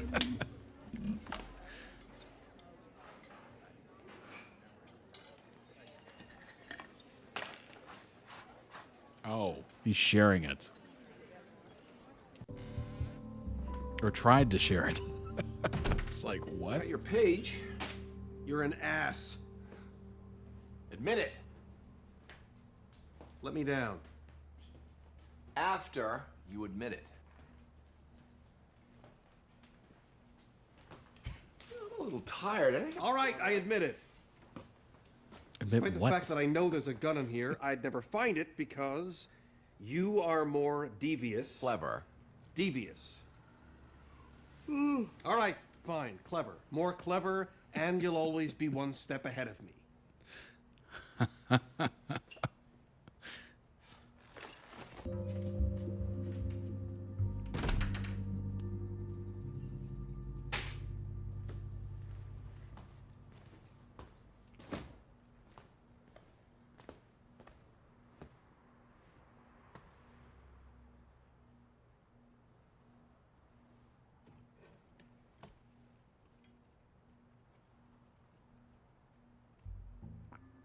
Tripwire.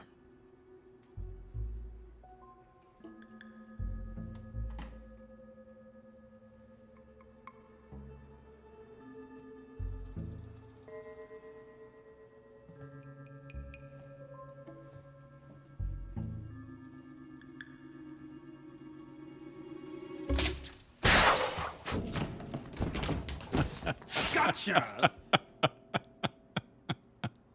You poor dumb bastard.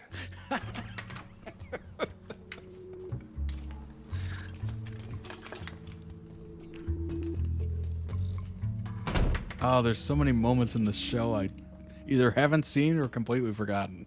And it's so good.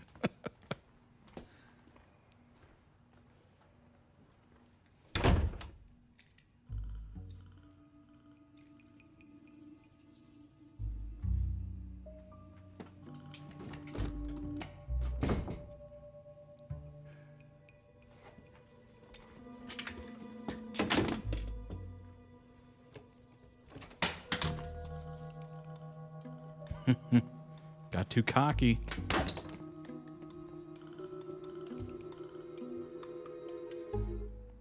Touche. I'll do the examination myself. While having you juggle my jewels sounds interesting. There's no such thing as friends with benefits. It always gets weird. And you told her she was pregnant. Well, it cured her hiccups. See, I didn't expect her to cry for quite so long. Now, I know that the tiramisu is great here, but I actually ordered off menu.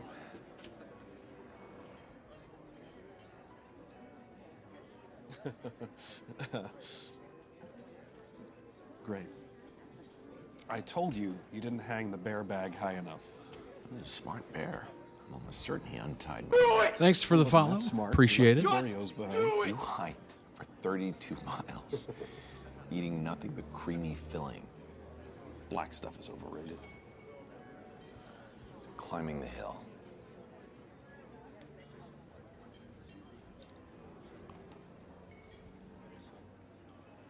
Okay. If I did decide to stick around a little longer... Don't do that to me, Wilson. No, I'm not. I'm just... I do feel pretty good, and maybe I should try it for a little while.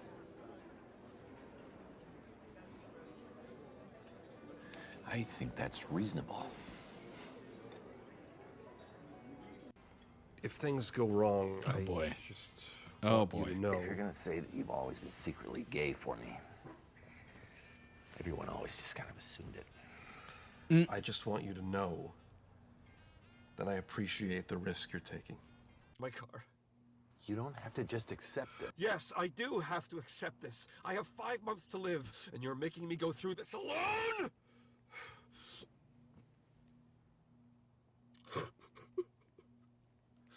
I'm pissed because I'm dying. It's not fair. And I need a friend. I need to know that you're there. I need you to tell me that my life was worthwhile. And I need you to tell me that you love me. I love you.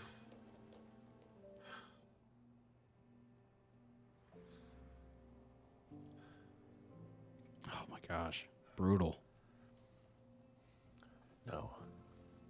I'm not gonna tell you that unless you fight. Can't just give up on Wilson. You know he needs you. You know he's making an impossible choice. He just doesn't want to live in pain. Life is pain. I wake up every morning, I'm in pain. I go to work in pain. You know how many times I wanted to just give up? How many times I've thought about ending it? I remember this scene. And in the end,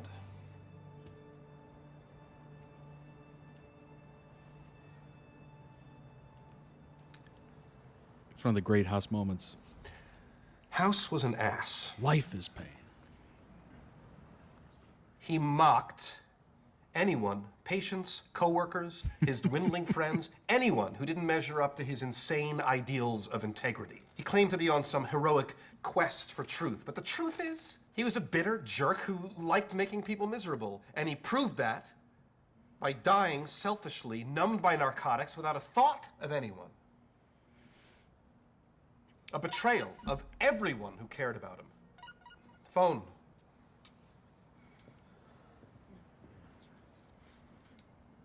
A million times he needed me, and the one time that I needed him, you'll go to jail for years. You can never be a doctor again. I'm dead, Wilson. How do you want to spend your last 5 months?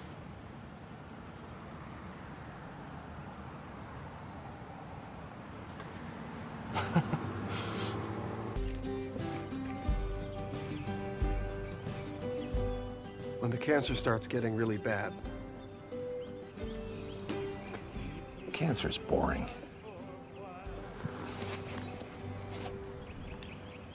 Holding things in can give you cancer. Oh my gosh. Oh. I completely lost track of what the video was about, and I was just enjoying watching House again. It's been a minute. It has been quite a few years, actually. But, dang. I forgot how brutally sad that show got from time to time. And, you know, usually there was some interaction with, like, the family and the person dying or whatever that they had to cure. That was usually very emotional, but boy, those scenes with like Cuddy and House and Wilson and House and it really hit. It really hit sometimes. And yeah, that scene of, you know, House exploding on, I forget the guy's name.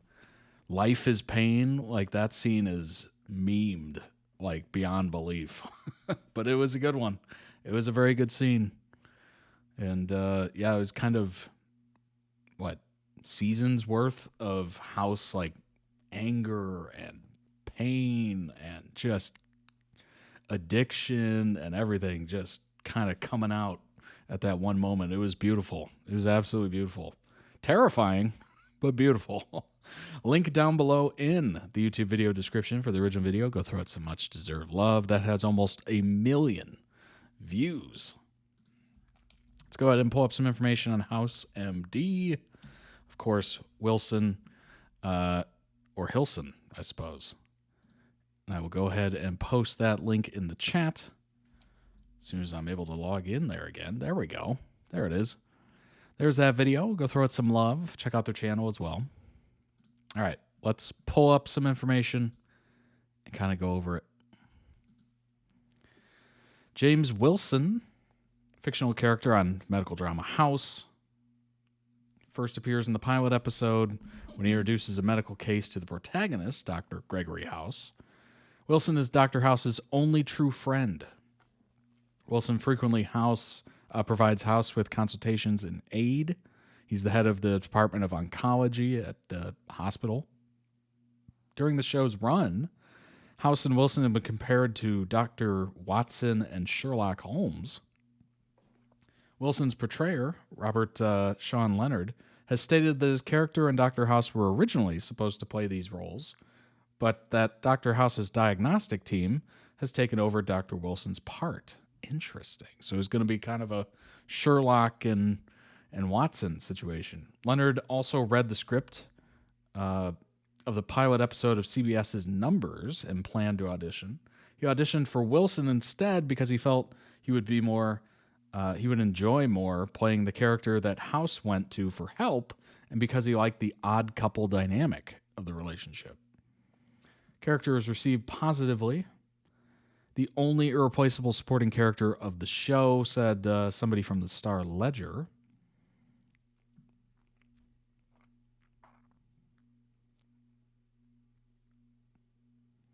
Diagnosed with stage 2 thymoma in stage 8 episode Body and Soul and given 6 months to live. In the series finale at House's funeral, Wilson gives an honest depiction of House as opposed to everyone's kind words and gets a text message telling him to shut up, you idiot. To his shock, Wilson discovers House is alive and well, having faked his own death in order to spend Wilson's final months with him. House was facing a return to prison, and House asked Wilson how he wants to spend his last 5 months. Sometime later, Wilson and House are seen in the countryside on motorcycles, as we saw there at the end.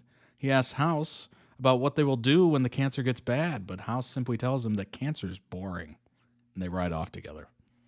Ah, that's adorable. I like that. Dang. I never quite knew how the show would end, but that's interesting. That is a very interesting ending. Greg House, of course, titular protagonist, created by David Shore, head of the team of diagnosticians, head of the diagnostic medicine at the hospital, of course.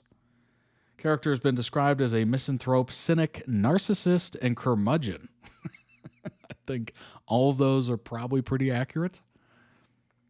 Unorthodox diagnostic approaches, radical therapeutic motives, stalwart rationality have resulted in much conflict between him and his colleagues. Often portrayed as lacking empathy for his patients, a practice that allows him to solve ethical enigmas. Character is partly based on Sherlock Holmes, of course. A portion of the show's plot centers on House's habitual use of Vicodin to manage pain, stemming from leg infarction, involving his quadriceps muscle some years earlier, an injury that forces him to walk with a cane. The dependency is also one of the many parallels to Holmes, who is portrayed as being a habitual user of nose powder, is what I'll say. if you catch my drift. Generally received positive reviews, several best of lists. Most electrifying character to hit television in years, said somebody from the Washington Post. He won tons of awards from his portrayal.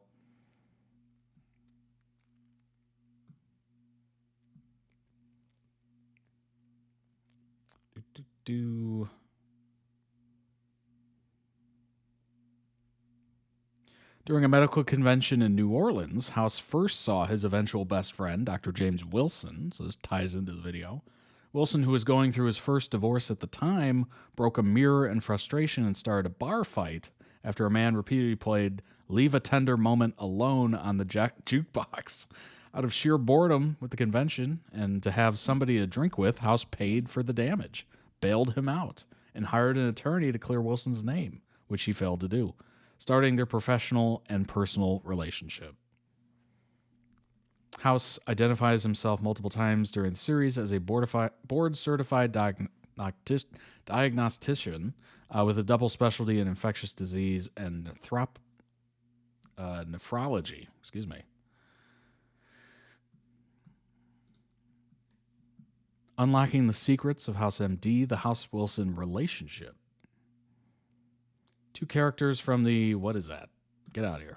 Two characters from the popular TV show have a relationship that's nothing short of complex.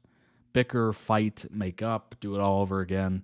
If we take a step back and examine their dynamic from a psychological perspective, it becomes clear that there's a lot going on than just a quirky friendship. First of all, let's talk about Dr. House, sarcastic, misanthropic doctor, epitome of the classic antisocial personality disorder, complete disregard for the feelings of others. Despite all this, he's a brilliant diagnostician who has remarkable ability to solve complex medical issues. Dr. Wilson, polar opposite on the surface, empathetic, compassionate, strong sense of morality.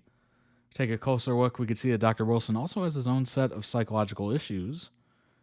Wilson's a classic example of a codependent personality, constantly enabling his destructive behavior and even sacrificing his own happiness for the sake of others.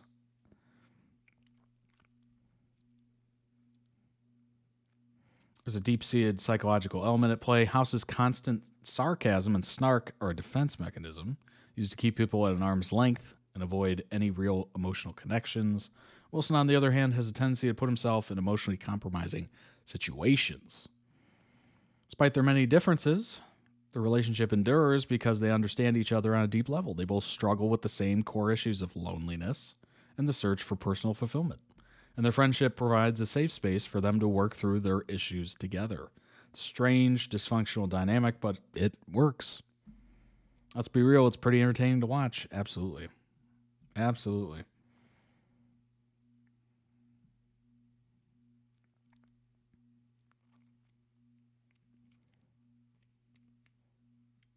Patient history.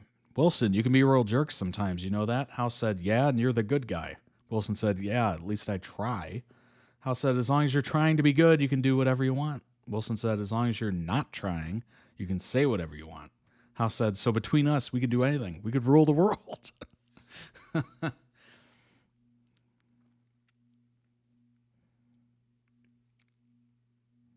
Everybody lies is House's guiding credo. He avoids having to actually deal with his patients face to face, ostensibly because of his general disgust with people. His lack of faith in humanity is frequently borne out when the answer to the patient's condition turns out to hinge on some critical piece of information that the patient or one of his or her family members is lying about. This pattern can also be used as a red herring, however. Even when the lie is there, it isn't always the answer. Driven by his passion for medicine as well as by his own experience with the consequences of misdiagnosis. An infarction in his right thigh was misdiagnosed several years before the action of the show begins, and this mistake resulted in a part of the muscle dying. The dead tissue had to be removed. House walks with a cane and suffers chronic pain, and of course is addicted to Vicodin because of it. Character of House is based on the great detective Sherlock Holmes. Get it? House, Holmes, Holmes. Yeah, it kind of makes sense, doesn't it? And as you know, there can be no Holmes without faithful Watson by his side. Wilson's on his third marriage when the show opens, and it's obviously not in good shape. House is constantly accusing Wilson of cheating on his current wife, and by Wilson's own admission, he did cheat on his former wives. Second of all, Wilson can lie and manipulate with the best of them. Finally, he's friends with House. Clearly, he takes pleasure in much of House's bratty behavior and knows how to push back when House pushes him.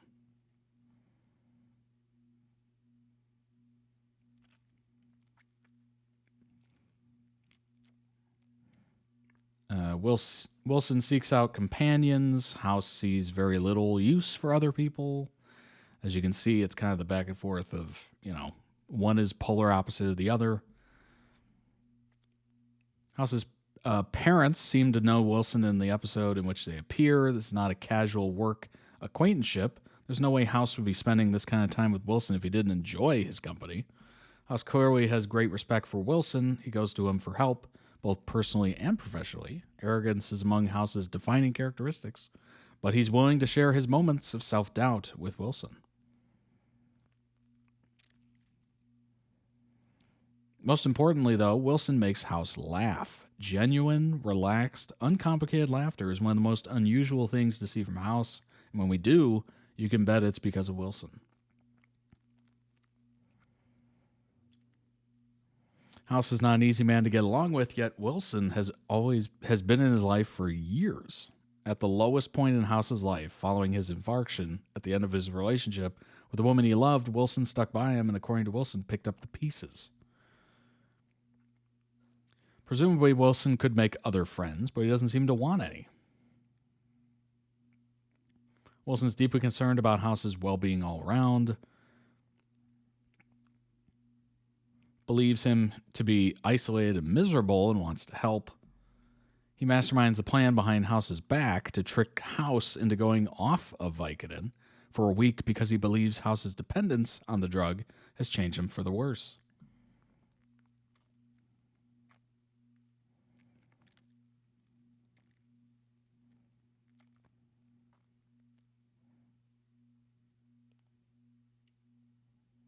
As far as female love interests are concerned, Wilson's repeated failed marriages certainly don't impede the slash. If anything, they're an argument in favor of it. Clearly something there is not working out for him. There are two clear canon instances of Wilson choosing House over his wife. The first comes when Wilson, although Jewish, asks House if he can spend Christmas at his place instead of at home. Second is Wilson ditching his wife's dinner party to meet House at a bar because House needs his advice. Show never explicitly states that this might be one source of his marital problems, but it's a theme frequently explored in fan fiction.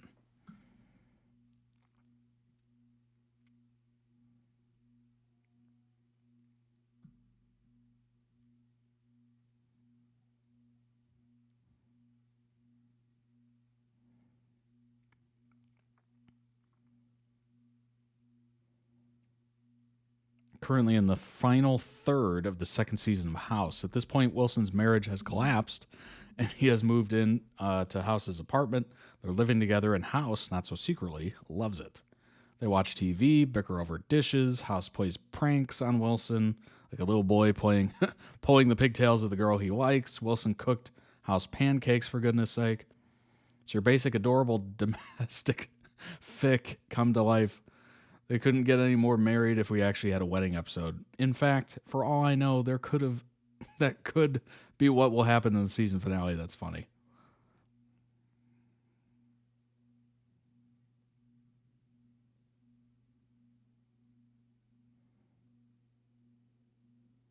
They're more central in each other's lives. They are singular in more central in each other's lives than they are singular in each other's lives. They can make each other happy. They play and joke around like schoolboys, but they also have the potential to really hurt each other. When they fight, it's with all the ferocity and intimacy of family. Their dynamic is lighthearted on the surface, witty banter, crazy antics, but you can also see the deep undercurrents of longing. Deep undercurrents of longing. What's up, Tater Tot? What's going on? I want to say that even if you hate doctor shows, I think you should check House out. You'd be hard-pressed to find someone who dislikes doctor shows more than I do, but the characters on House make it worthwhile. Also, yes, the doctors are the protagonists, but the show is often critical of the way medicine is practiced, which makes it go down easier for someone who has had bad experiences. For the squeamish, I must admit that there are some gross scenes for nearly every episode, but that's what the hands are for. To put in front of your eyes. Excellent. That show is really amazing. No Chewies indeed. No Chewies indeed, unfortunately. But House MD is one of those shows where I just really enjoyed it. I thought it was great. It does get a little repetitive, but it is what it is. It is a procedural in the, it's going to have the same beats per episode, and it's going to, start with the case of the week, and then you go through all the problems, and then you think the patient's getting better, and then they have a relapse, and then it is very repetitive in that way. The beats of the show is very one note. But the relationships between Greg, Dr. House, and James Wilson, Cuddy, his assistants and whatever, the other doctors, his team, those are what you keep coming back for. The cases are pretty interesting. They can be.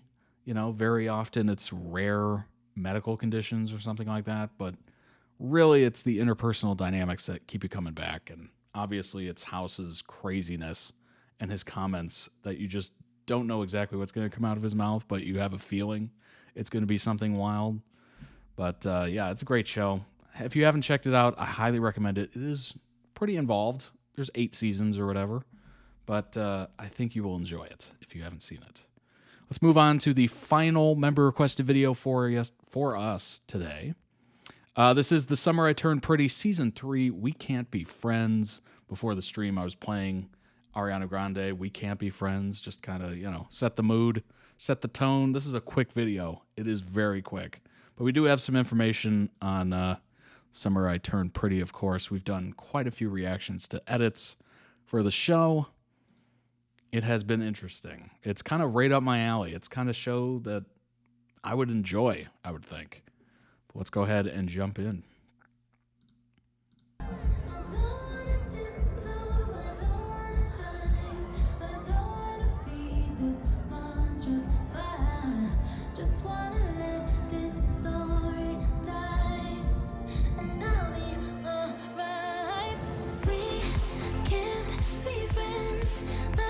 There's that that Instagram scene.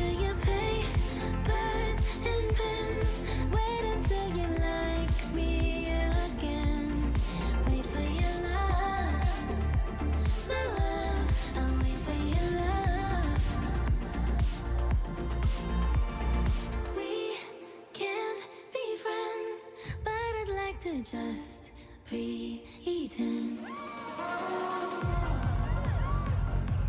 B, you okay? I need some air. Okay. It's a lot. It's a lot. Link down below in the YouTube video. The flashbacks on the dance floor right before the wedding. It's a huge sign, says someone. Huge sign of someone who wasn't ready to be married when they're romantically thinking of someone who isn't their fiance. Yes, I mean, that would be a pretty good sign. Another one would be just jumping into a marriage. That would probably be another one. Should have everything you've ever pictured. Quote, I only ever pictured Conrad. Not Belly making Bonrad edits in her head. That's a good one. That's a good one. Even the edibles are Team Conrad. Oh, wow. That one's good. Well played. That's funny. Oh, my gosh. I still can't believe that she told Conrad that they were never a thing. As a Team Bonrad, I love how this song matches the scene so perfectly. Can't stop staring at those ocean eyes.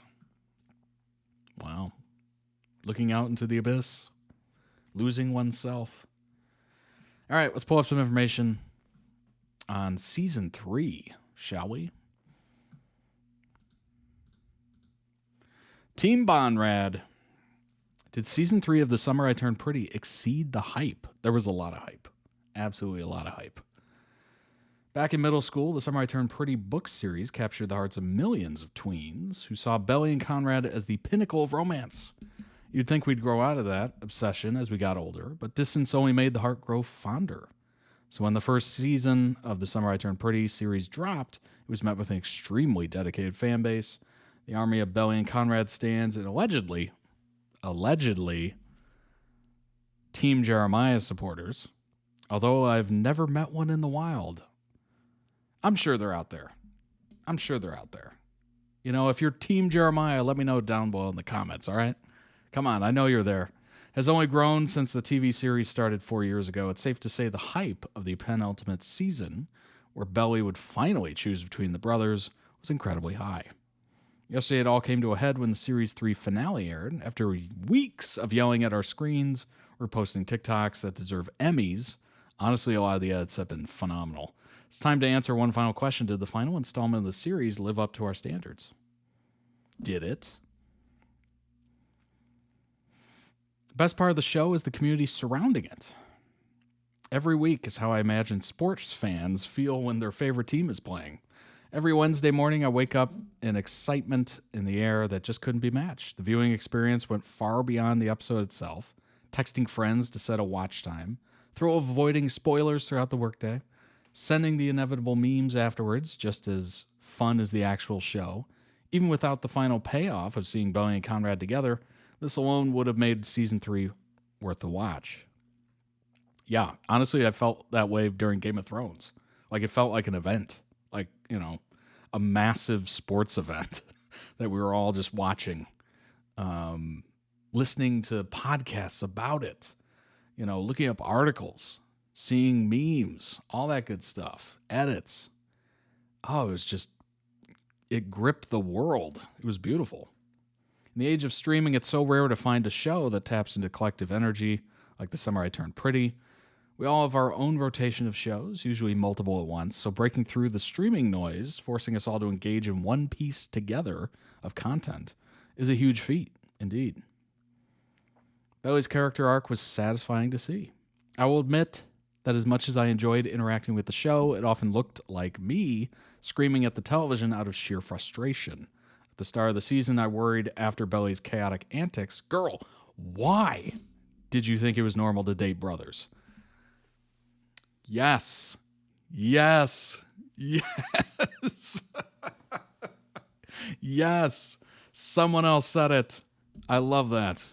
It would be hard to root for her with Conrad again, watching at 24 versus the books at 13, reading the books. I'm much more aware of the family-wide fallout of canceling a wedding only to date the groom's brother. Yeah, that would be crazy.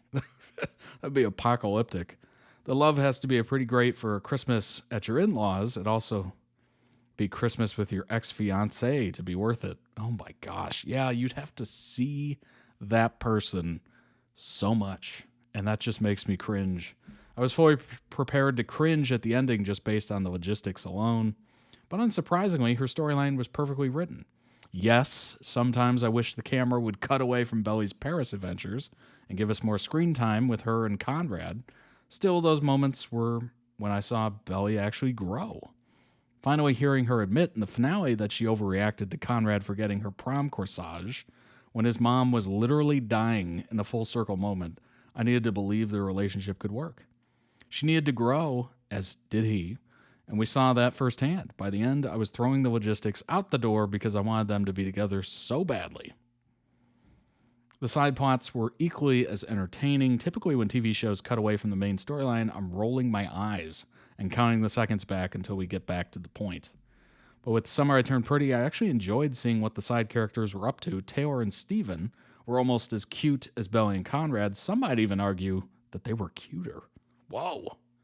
Hot take. And I loved watching newcomer Denise humble Steven and Jeremiah. And Agnes? Conrad so needed a friend. I love that she was there for them, or him. The stakes had never been higher than they were this season, knowing it would be the last, which made it a viewing experience like no other.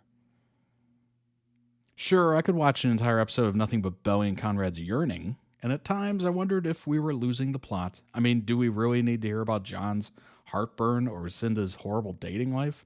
But overall, the side plots enhance the show. The ending made the build-up so worth it. I'll be honest, if the show had ended with Belly and Jeremiah, or, what's the ship name? Jelly? I wouldn't have tuned in for the movie. Okay, maybe I would have. On the off chance they redeemed themselves by putting the clearly superior relationship on top. Having read the books, I knew Belly and Conrad were endgame, but I wasn't convinced. Jenny Han wouldn't switch things up to keep us guessing. After all, I was not prepared for the last 3 episodes to be in Paris. When Bowie and Jeremiah were still barreling towards a wedding halfway through the season, I was extremely nervous, but thankfully, Bowie and Conrad finally confessed their love in Paris, to a Taylor Swift song, of course. It was a satisfying ending that Team Conrad girls had been waiting for, and I'm thrilled they stuck to the original script. The internet's brooding black cat boyfriend finally found love, and I couldn't be happier. All the yearning only made the payoff hit harder. So should you watch it? I'd be shocked if you hadn't already. Well, be shocked. I have not. But on the off chance you missed the bandwagon, I totally missed it. I completely waved goodbye as it went away.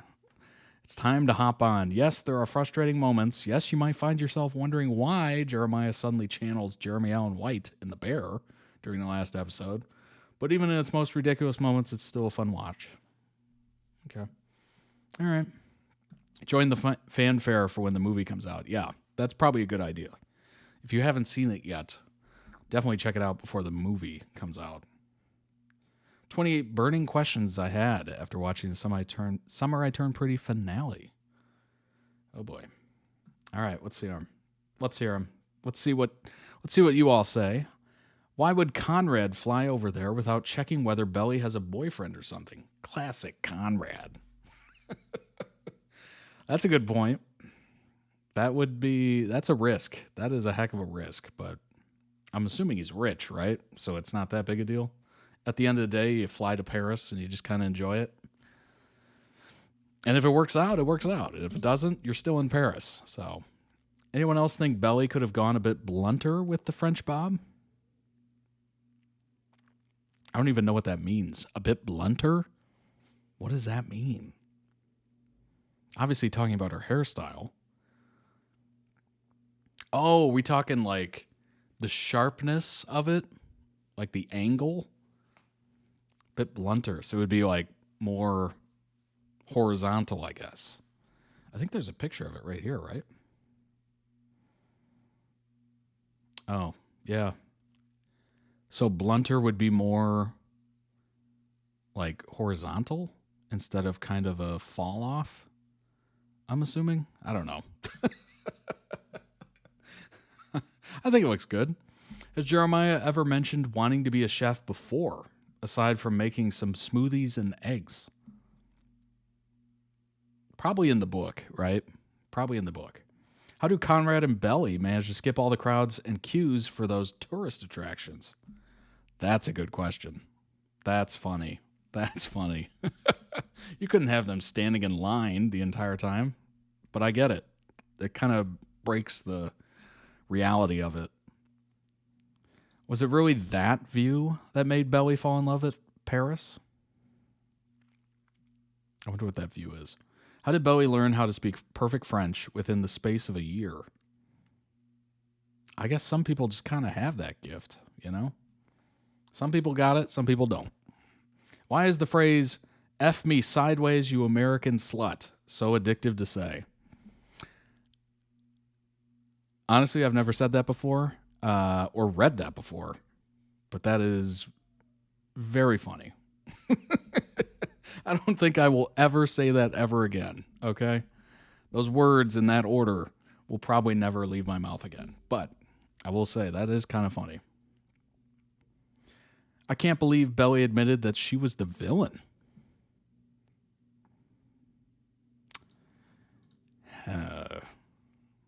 To be fair, she did... do I say it? She did go between brothers. Why does every guy in the show have a weird big fringe? A weird big fringe. I'm assuming that's hair related. Speaking of which, why doesn't Conrad grow his hair out into a little 90s bob? Oh, we talking like Leonardo DiCaprio hair? Probably because they were trying to avoid that comparison as much as they could. How was Susanna ever married to American Psycho Adam?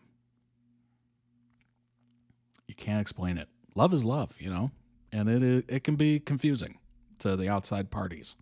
Does Jeremiah faithfully dye the tips of the curls blonde? There's no way he got that from the sea. The sea will never tell, and apparently neither will he. Has Belly ever looked better than when she was in red lipstick and smoking a... You know what? Sorry, it's true. Smoking some trees. With apparently a too sharp bob or something. Anyone else want a The Summer I Turned Pretty spinoff based on Taylor being the baddest bee in the PR? I wonder if there's going to be spinoffs. That is a good question. It was so popular. How do you not have spinoffs? It makes sense, right? The audience is there. I'm assuming you're going to capture or recapture quite a bit of it.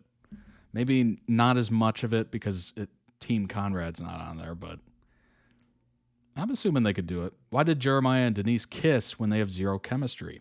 I've heard people say that before. Why? I don't know. You know. Why do fools fall in love? It's what fools do. Why do people always slow dance, unironically, in TV shows to no music, but no one does that in real life? You just haven't met the right person. You just haven't met the right person. Sorry to say it. Sorry to say it. And I don't mean, shots fired or anything. I'm not taking shots. But you just haven't met the right person. You will. Why do Americans say, "Write me"? It's "write to me." Why do Americans say "write me"? Oh. I think of that Kevin meme from The Office. Why say many words when few do good trick or whatever? Few do trick good. Write me. Write to me. Write me. Write to me. Write me. I think just because I guess it's implied, right? If you say "write me," you're saying actively I want you to write to me. But you're just not having to say that extra word. We do have a habit of condensing language quite a bit. Why say "write to me" when I could just say "write me"? I don't know. Did we really need another Conrad speech? Probably.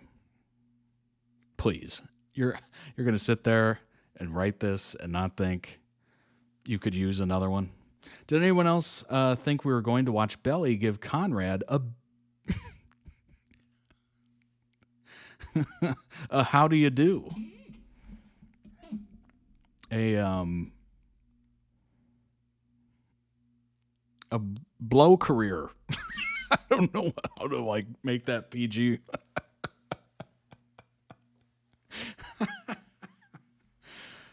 I don't know what scene this is referring to, but it sounds like a good one. Why did Belly get it on with Conrad before having dramatic conversation and not after?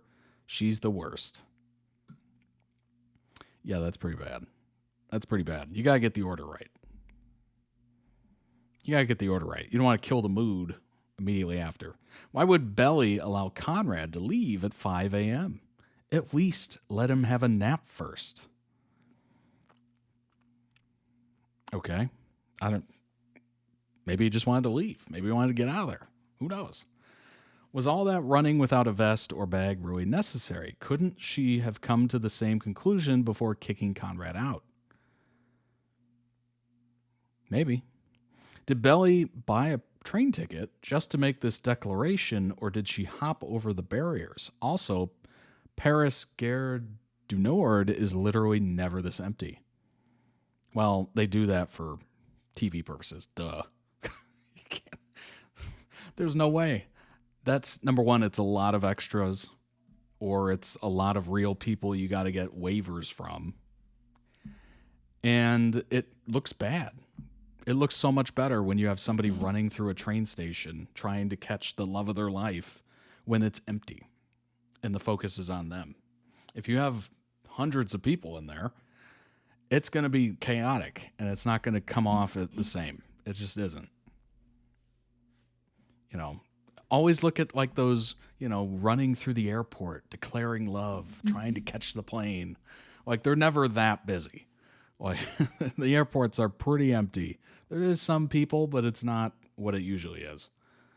Just because it would make a nightmare for filming and whatnot. Also, does she get stuck going to Brussels? What is she going to sleep in? Why does this never get explained? Stores exist. I'm sure she could buy something. Anyone else imagining being on your morning commute and having to hear some girl in a vest say, "Every version of me chooses you"? Typically, if you're on your morning commute and you're on a train or something like that, I'm assuming public transportation. You've got headphones in, you're not paying attention, you're doing other stuff. But yeah, if you didn't and you just heard that, you'd be like, whoa, what they got going on? I'm sure if you were single at that moment, you're probably like, damn, what do they have that I don't? What do they have? Why not for me? Now we're at the end. Why did no one in this entire show really seem to absorb how weird it was that Belly kept swapping between two brothers? Amen. Amen. That is the number one question. That is the number one question I have for this show. So what? Is that it? Now that Belly's got a year or two in Paris out of her system, she's ready to settle down in Cousins? At least wait until you're 27. She's probably tired of the chase. Seems like a lot of drama went down over these summers. She's probably tired of it. Like, it doesn't take that long to get really tired of things, dealing with stuff. Like, it really doesn't. And, some people do make that decision pretty early. Back in the day, it was even earlier than that. It just is what it is. When you're ready or when you know, right? Classic line, when you know, you know.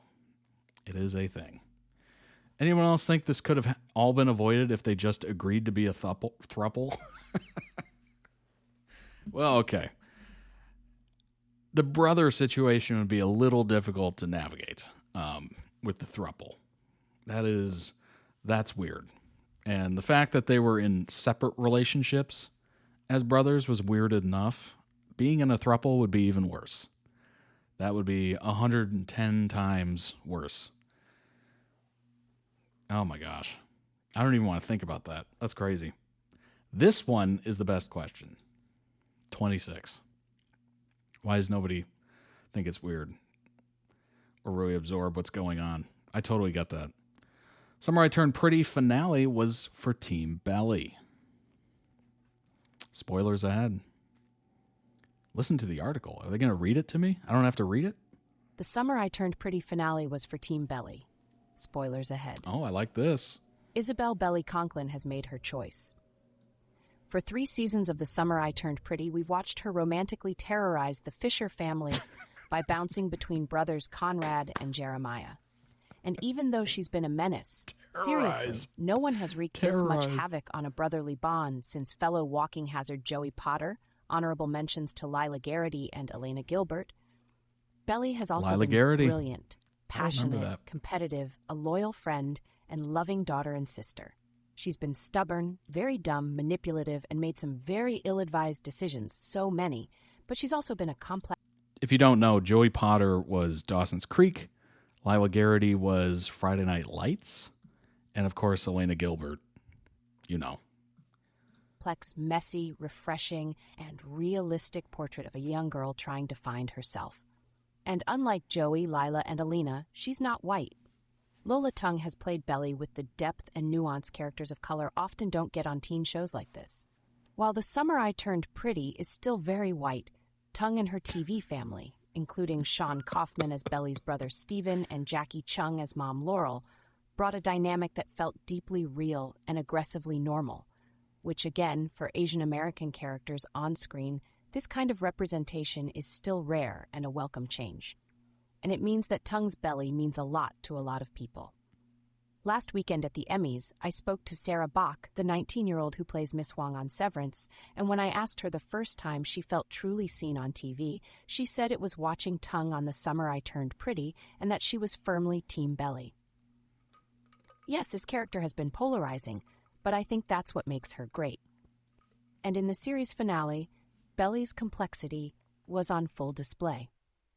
If you are, like Bach and me, less concerned with the love triangle between the Fisher boys, don't get me wrong, I was still deeply invested, and more interested in watching our girl grow up and choose herself. Interesting. Season 3, Episode 11 was for us. We now know that The Summer I Turned Pretty is getting a movie to wrap up Belly's story, but for now, we have an ending. And what an ending it was. Who? Just so you understand how unwell I am, when Conrad, Christopher Briney, and Belly finally reunite and Taylor Swift's Dress, incidentally the only Swift song I have in heavy rotation, makes for the most epic needle drop in the show's history. I made noises no human has ever made before. Briney is so good in that scene, he made me sweat. Oh. He was as good as when Joshua Jackson as Pacey Witter counts down to kissing Joey for the second time in Dawson's Creek. Season 3, Got a Episode big Dawson's 19, Creek fan here. which is truly the highest compliment I can give to the male lead of a teen drama. But let's back up to what led to that steamy scene.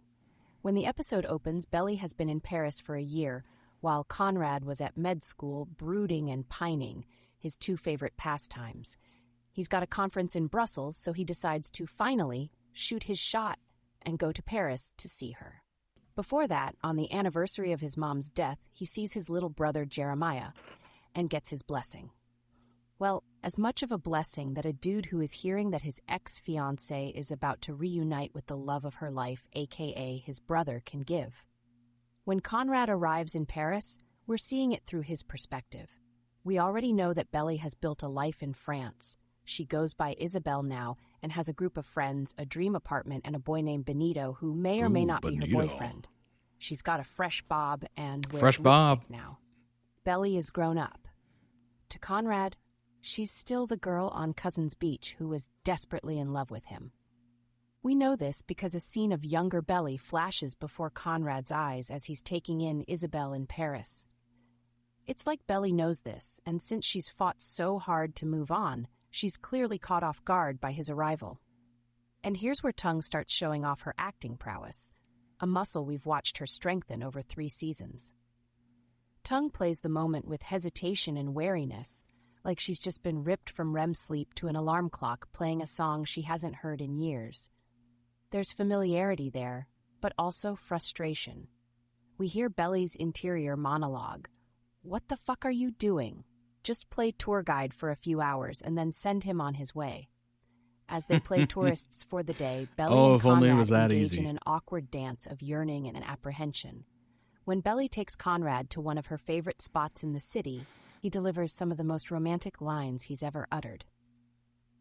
He says he knew she'd be fine in Paris by referring to Belly as a feral alley cat, a nod to what their moms used to call her. He explains by saying, "You've always been scrappy. You've never been one to back down from a challenge. You are competitive, especially when it comes to competing with yourself. Come on, Paris never stood a chance." Swoon. There's nothing more romantic than someone knowing you fully and completely. And that's how Conrad knows Belly. It's a pivotal scene, not just because it says out loud what we, the audience, already know to be true about Belly, but also because it gives Conrad a moment to gush about his girl. After seasons of him being the standoffish, brooding black cat to Jeremiah's golden retriever, Conrad is now a down-bad lover boy, and we absolutely love to see it. The episode doesn't just tell us the ways in which Belly has grown up. It shows us. Aside from looking older with her new haircut, Belly holds herself with more confidence. She's more relaxed and comfortable in her skin. She speaks a bit lower and with intention. She's sexy. Oh. She seems even more mature than Conrad, Okay, the boy AI. she's always looked up to and at times shrunken herself for. Later, when she and Conrad are at her birthday party with her Parisian friends, they are recounting their lore. It makes for a nice rehash narratively, but it's also realistic. If I were Belly's friends, I definitely want the tea on the wedding she called off to one brother because she was in love with the other. Benito, who we learn is definitely not Belly's boyfriend anymore, calls Conrad out for being the villain of their story. If anyone was the villain, it was me, Belly says. It's a big moment. It's a moment of self-awareness, but it also sets up a direct confrontation of the idea that Belly was anything but a kid making mistakes. Conrad calls her out for the villain comment when they're walking home through Paris alone. She disagrees. I came between you and Jerry. I broke your family. We all broke it, Conrad says. It was not on you to keep our family together. Damn. We were kids. We weren't trying to hurt each other. In the online discourse that has ensued during the show's run, and there has been plenty, Belly gets most of the blame, and she is complicit in hurting Jeremiah, sure, but so is Conrad. And Jeremiah himself isn't blameless. Nobody's blameless. We've all known Conrad was endgame, Just from what I've and so gathered. did Jerry. She's loved his brother since they were children. Jeremiah pushed hard to keep Belly close by trying to dim her light and letting her give up on her dream of going to Paris. He knew she loved his brother, and marrying her was his way of winning their sibling rivalry. That's not love, it's insecurity. Belly's biggest sin was falling in love with two brothers. Not ideal.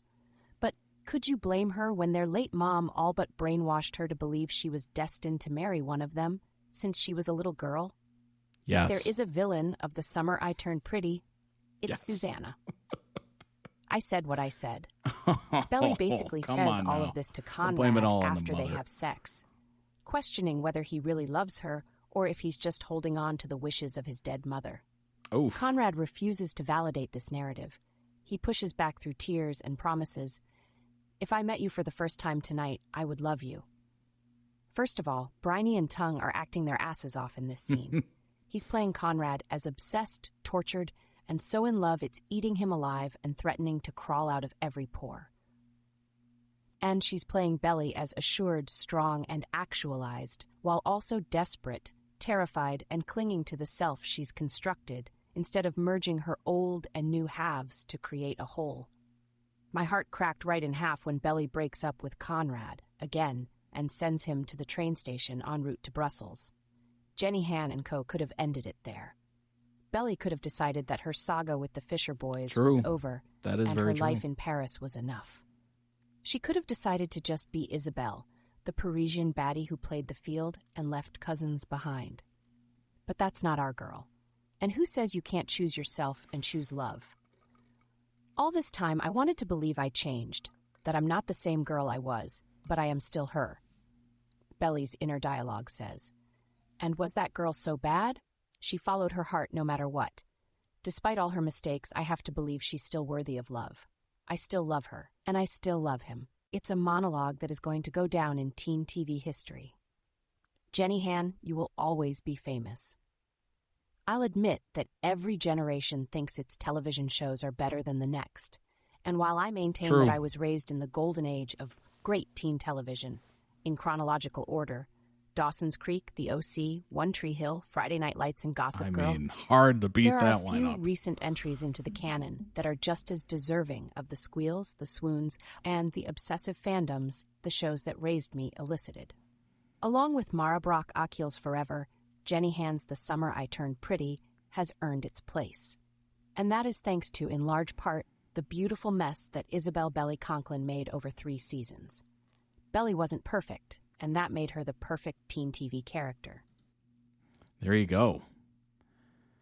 Yeah, that's a hard lineup to beat. Dawson's Creek, The OC, One Tree Hill, Friday Night Lights, and Gossip Girl. That is really difficult. I would probably add in there Vampire Diaries. It's right around that time period. Friday Night Lights is often overlooked. It was on NBC here in the U.S. Phenomenal show. I know it deals with American football and all that stuff, but it is such a great show. The personalities, the relationships, it is phenomenal television. I've watched through it twice, I think. Like, it is just stellar. Belly seems messy.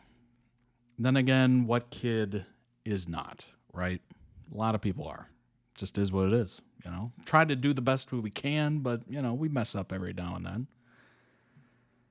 I think her coming to the realization that she was the villain is big. Like that is a lot of self-awareness and reflection to make that comment. Obviously Conrad says, yeah, it wasn't on you to keep our family together. We were kids. We weren't trying to hurt each other. We all broke it. I get that. You know, he's trying to loosen some of that sting that she just dealt herself. So that's a nice thing to do, of course. But yeah, I mean, that shows that she's been thinking about it, at least. You know, her actions, what happened, what the heck was that? The Summer I Turned Pretty, the movie, what we know so far. Ooh, this will be interesting. Summer isn't over yet. Spoilers ahead. If you've spent enough time, my gosh, get rid of that movie. Reading the books, watching the series, perhaps dissecting them via TikTok, then you should know that Belly and Conrad's love story is never really over.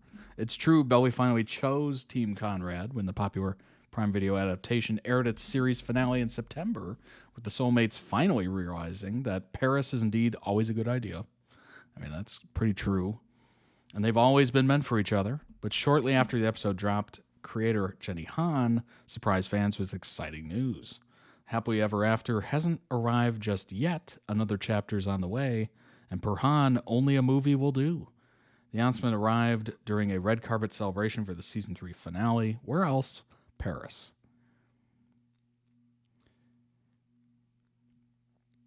Well, there you go. There's the Paris shot.